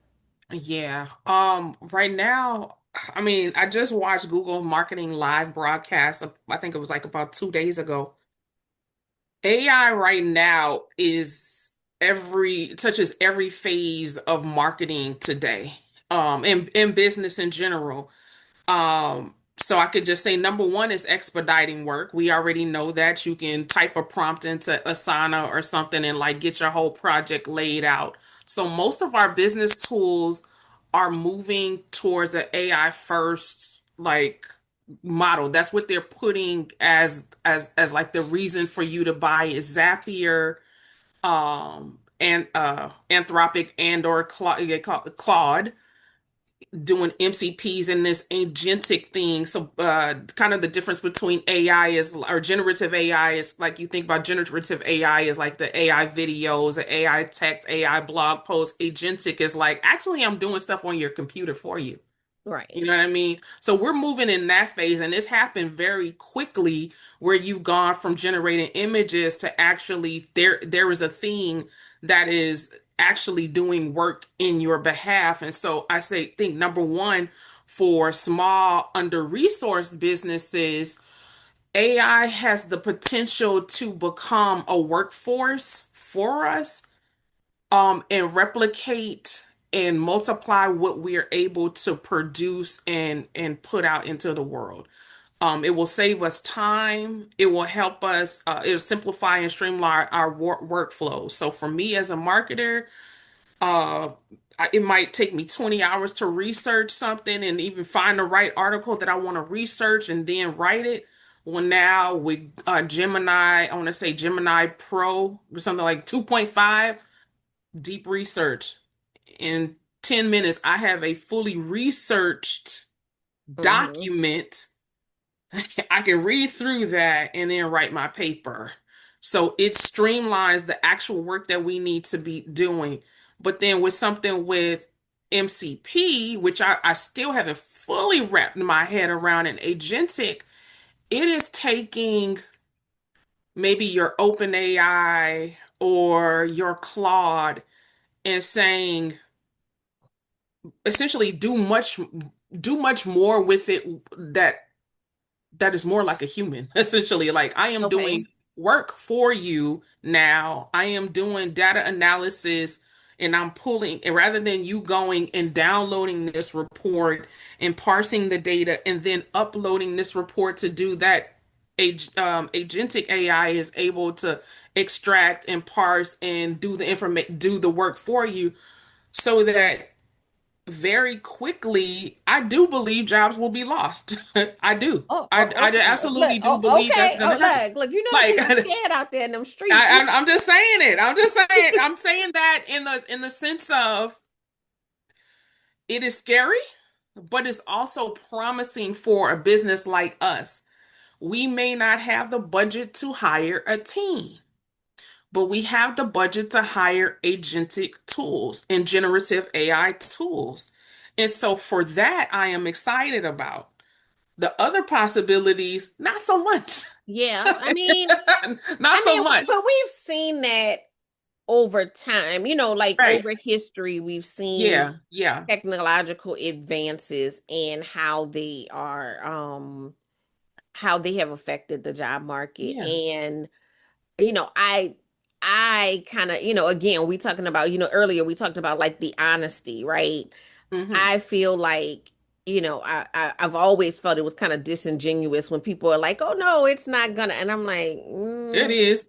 Whole industries. anytime you have technology, a surge in technology, it's going to change the scope of, phone operators, where they at? Nowhere. You know what I'm People about to saying? let me connect you to this. Right. But Like, I don't know so if, yeah. oh, sorry. Hey, have you follow Morgan DeBon at all from Blavity Afrotech? I Uh, think I see stuff here and there, right, but right, yeah. right. I want to say she did this. I think this was an interview with Earn Your Leisure. I just saw a clip, but I was like, yes, amen. That is what's happening. We're at a phase in this particular technological advancement where AI is not just eliminating jobs, it's eliminating absolute, like, entire industries. And that's Yeah. what she said. But Google 2 days ago released, like, they call it an AI power pack for ads. Right now, you can hire an RGA, and that's a big major advertising company. You can hire these big multi-million I mean, ad agencies to do these, Super Bowl ads that's costing multi-million dollars. But with something like 11 Labs and Sora and Runway, or now Google VO3, you can produce essentially multi-million dollar ad without the multi-million dollar ad agency. Mm. You can generate So like say we're selling pajamas, like we got pajamas, we selling Mm-hmm. pajamas, we're on Shopify. We can now with Google produce help shoppers try on the pajamas we're selling. They just upload a picture and now they're trying on the Right. pajamas that they're selling. AI is doing the advertising bidding on our behalf and saying, well, you're bidding for these keywords, but people are actually searching or these keywords. So I'm going to dynamically update your ad copy for you to match actually what people are searching, making your ads convert better without you having to do extra work. Right. Google is eliminating the ad like ad agency industry. I don't think it's going to happen overnight. I No, definitely don't think it's no. going to happen overnight, but the possibility for a small business, and I feel like really the real I think big businesses need to be a little bit afraid, more afraid than Yeah. us. Right now, especially in this very early, it's only been out maybe about 2 years as far as in the consumer market. Jumping in now to learn as much as you can about AI and agentic, just dive in. There's plenty of free classes, Verizon Skills Forward, Udemy, whatever you have to do to take classes to understand it, but then also things like building apps. You can, as a business owner, maybe your e-commerce business ain't working. You can, excuse me, Hmm. design an app with something like Bolt or Replit using natural language. So entire businesses are being developed with generative AI. Excuse me, you're gonna have to cut that part out. No, I'm you're sorry. fine. But entire businesses are being developed with the use of AI. Like vibe coded is what they call it. Vibe coded several apps. I can put those in the market and monetize them today. So Wow. you become a software founder today with Wow. AI. So it's a lot of opportunities. And I really think a lot of times we're the last to know, but I'm like, no, what they doing? Okay, I'm gonna go learn what they and do what they're doing. And I'm trying to follow that train, learn as much as I can, really not just to empower my business, but to also come into these marketing trainings and saying, this is how AI is really opening up a world of possibilities and really making a lot of high production assets available to us right now at basically, maybe $40 a month if you buy two AI Mhm. tools pro accounts, and it's going to replicate the work of a multi-million dollar agency. I say that's a win. So, yeah, I mean, that's definitely a win. And I think just like, all the different tools that are out there, Mhm. in this moment, in this season, as, business owners, you know, th- you think about 20 years ago, 30 years ago, um, having to replicate the income of a large business to just get some of these things done that are like you said, subscriptions. You can get a subscription to all of these different things and do so many things. And so I think Mhm. that we have to utilize that as much as possible to be, up our game, right? Mhm. So for anybody who is looking, one, is a two-part question. One, to learn more about AI, like where would you recommend? Because I mean, I've been to a few AI workshops and been like, womp womp womp womp. Like, okay, Right. yes, I know I can put in a prompt and make a little picture of a girl. But if I'm wanting to do something more meaningful with my business, More impactful. Yeah. more impactful, where would you recommend people go to learn a little bit more? Is there, before I ask you for some randomness, is there a product that you offer that is in that realm as well? I've been producing webinars, and so I would definitely say follow me on YouTube because I'm sharing some of the information there.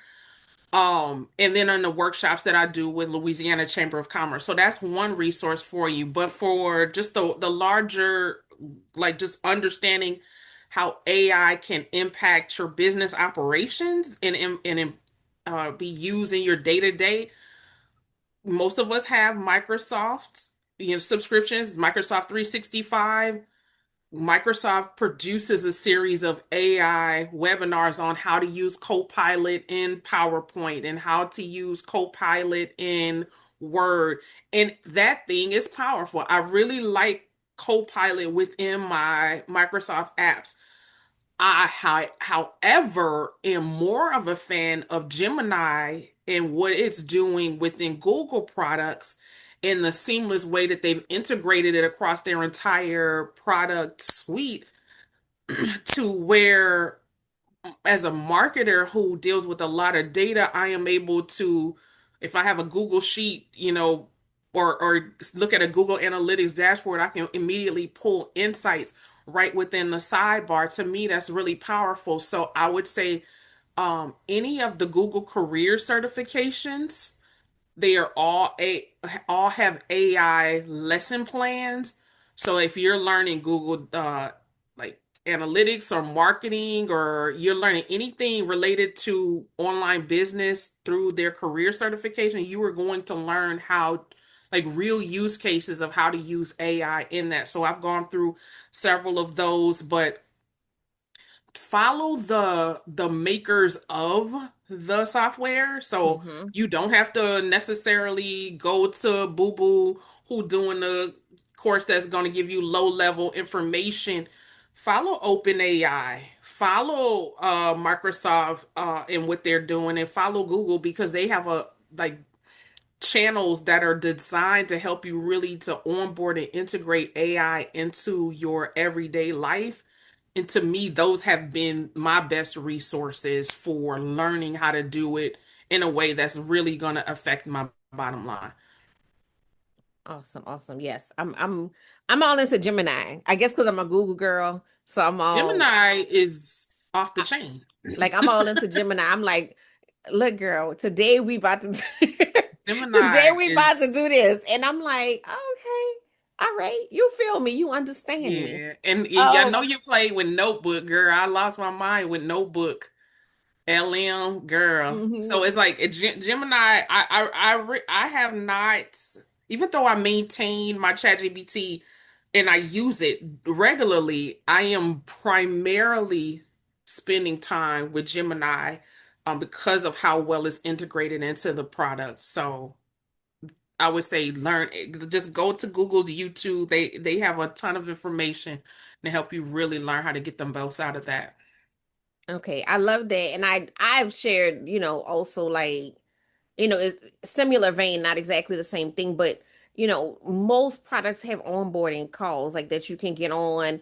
I mean, I'm not Mhm. sure if that's the same for AI, but I mean, Mhm. the videos are pretty Yeah, much they have that. the webinars. Yeah. And take advantage of those things. A lot of people have all these questions about products that they're using and don't realize these people want you to use the product, so they have all the resources Mm-hmm. available for what you're doing. Like, I opened a new account the other day, and I did an onboarding call, and it's an account I have for several other businesses, but I was just like, you know what, it was offered, and I got on there, and I was like, I didn't even know it did that. And Mm-hmm. my mind started racing for each one of my businesses, how different pieces of that program could work. So, Mm-hmm.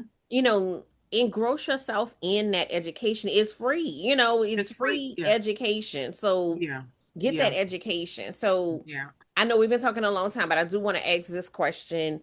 What, like, okay, somebody who, has a small business, they're ready to take, AI beyond just simple, asking a quick question type of thing. What would be your recommendation? Like, what are the things that they should really start looking into to help the growth of their businesses?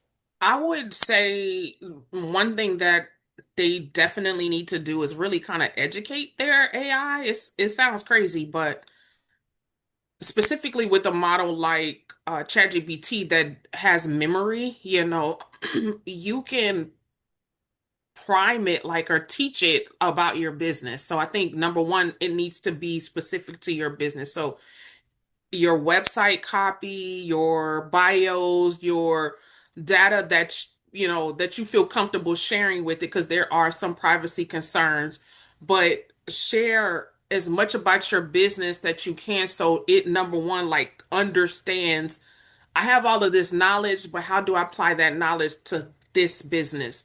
And literally ask it for a strategy. Like, ask it. It especially the more you share with it and the more it is informed by using things you probably have on your desktop already and upload it, it will be able to help you in a much better way. Some of the things that I use specifically ChatGPT for, because some models just work better for certain things, is I use it for ICP, or ideal customer profile, research. So like for the client who was like, I work with Black women and I know that, I will use something like that and basic information that she's provided about her business to help me to generate some profiles of potential demographics that she can go after. From there, we're looking at competitor research. I'm doing competitor research with AI. Their information is public too. We can see, do a SWOT analysis and see how I can really compete in a very crowded market and what my messaging should be. So I'm using it really for my entire go-to-market strategy and that of clients, even down to, once you're clear on all of those things, help me to generate a logo, help me to generate a website, help me to generate copy that speaks to this ICP. What are the blog posts that I need to be writing for the next quarter? Literally, you can do so much with it. It's, I think the problem is not just knowing that you can do it, but actually doing it, doing it and actually producing those assets and getting it published and actually making it work for you. I think a lot of us kind of have like a general idea. I know I can do that with ChatGPT, but start putting things into your Asana and Trello and getting things published. But start with your go-to-market strategy.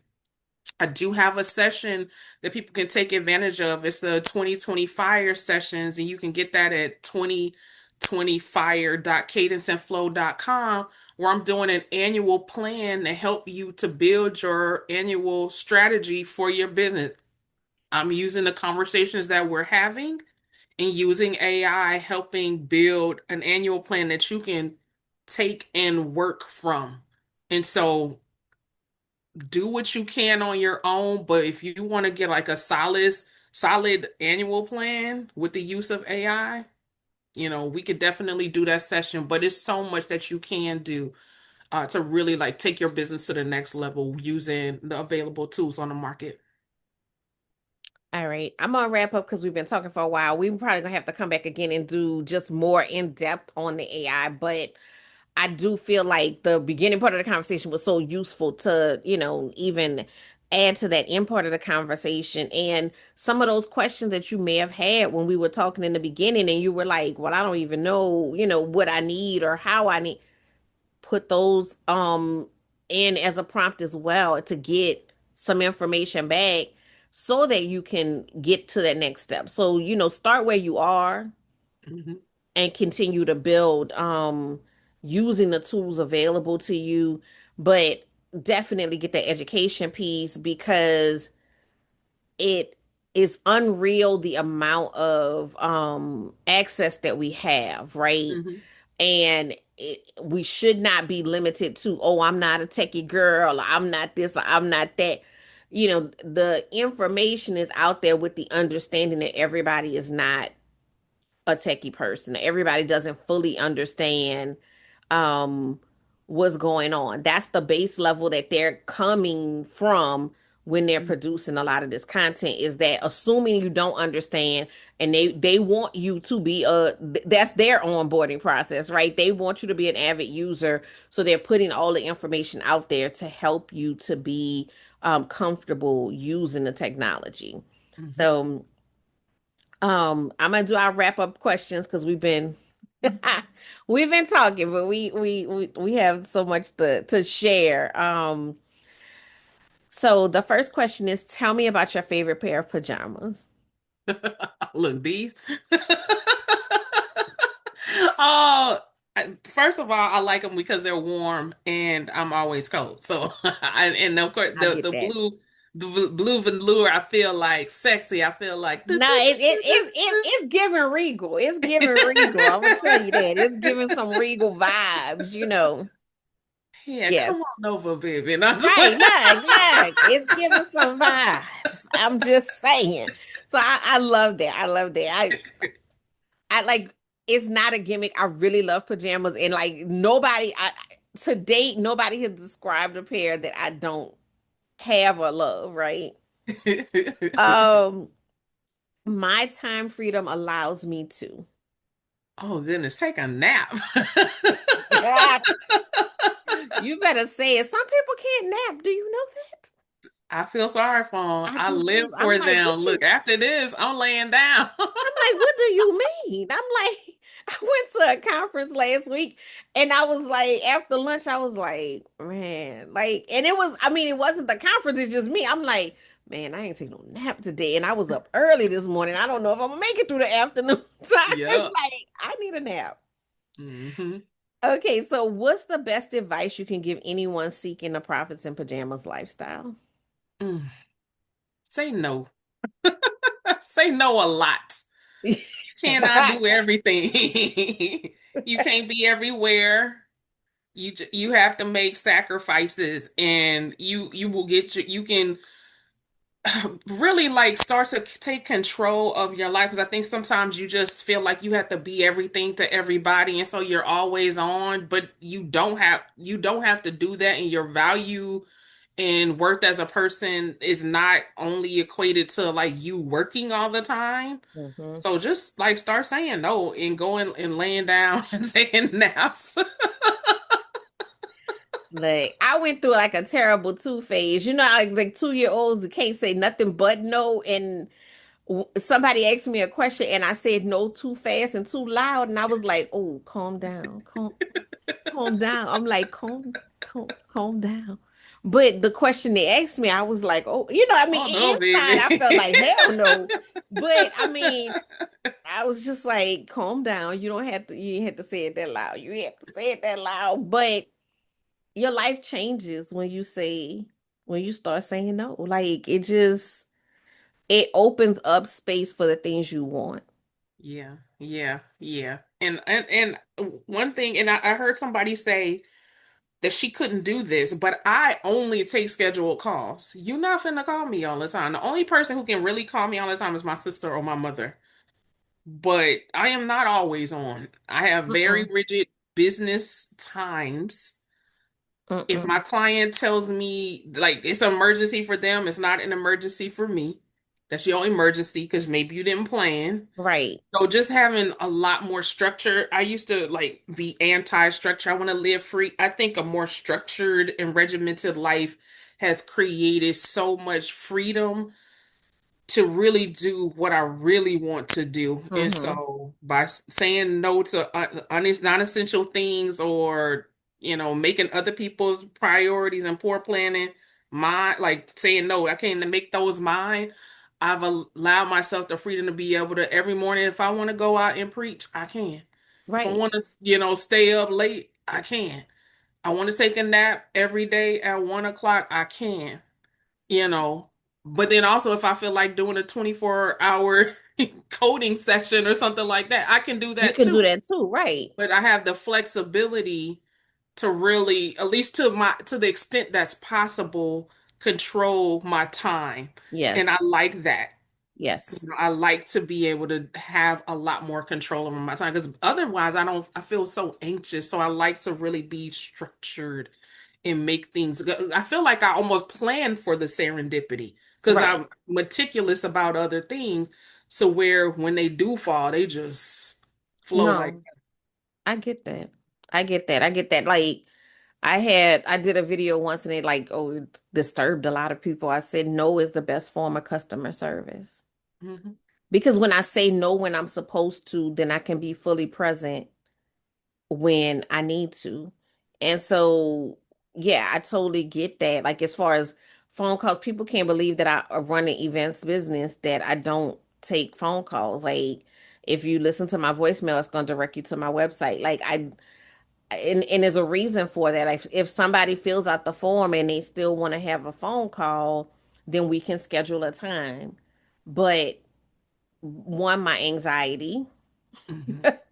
two, my ADHD, I can't I can't operate like that. And then, it takes different energy for me to be on a call than it does for me to do other things. And I struggle with transition. So I can't do that. I need Hmm. to know the call is at this time, and and I present it in a way because it's a win-win for both of us, because one, I'm not anxious. Two, you have my undivided attention because this is your time. Hmm. Whereas if I take a call and I'm in the middle of something, I really can't. My mind is distracted. Hmm. So, no, I totally agree with you on that. No, we just have to learn how to say no and be good with it. And some people gonna throw little temper tantrums, but it's gonna be okay. They're gonna be okay. Hmm. Amen. So telling people how to get in touch with you, if you have anything that you want to share that you have going on. Yes, definitely. So JasminePowers.com is where you can find me. And then on its Cadence and Flow tab is where you find out about the community, all of my online courses, and the 2020 fire sessions so that you can do your annual plan. I know we're already in like coming on June-ish, Hmm. but you got Q3 and 4 and then Q1 and 2 of next year. So book a session because it's in your head right now, but is it going to actually get done? And that's what I'm trying to get you to. I love that. I'm all about action because we could think about a lot of things, but it is putting pen to paper and really deciding what that looks like and then actually going to take those steps and doing it. So I think that that is beautiful. Um please reach out to Jasmine and follow her. She's always doing just amazing things, like just I don't know if you remember, like I was watching a documentary and I was like, is that Jasmine's name? They just said it. Like, I Look, had I to didn't even pause. know. I had to pause. She's always doing amazing, amazing things. And I just am grateful to have met you, to just watch your journey. And like I said, you always show up so authentic, and I think that that's important for other people to see so that they can understand you can just come as you. You don't Mhm. have to, mimic what you've seen or what other people have said is how it's supposed to look. Show up as you, be you, and watch those serendipitous moments come together in your lives. So thank you so much for being here with Thank you us. for having me. I'm gonna have you come back because we're gonna have to dig deeper into AI. I know I'm gonna have a million questions Yeah. about more details and everything. So we're gonna do this again. Thank you, listeners, for listening. Y'all are so faithful because these conversations just grow and y'all, just soak them up. And I love that as well. Um, and I'll see you guys next week. I don't want to prolong y'all any longer. Thank y'all. And thank you again, Jasmine. You. Thanks for listening to the Prophets in Pajamas podcast. I hope you got some great tips to start working with these. Want to stay connected? Follow me at Your Workflow on Instagram, Facebook, and TikTok. For more information about creating balance in your life, register for my upcoming calendar detox challenge at CoachDanniD.com. Don't forget to subscribe, join the community, and book a call to find the workflow program that best fits your needs.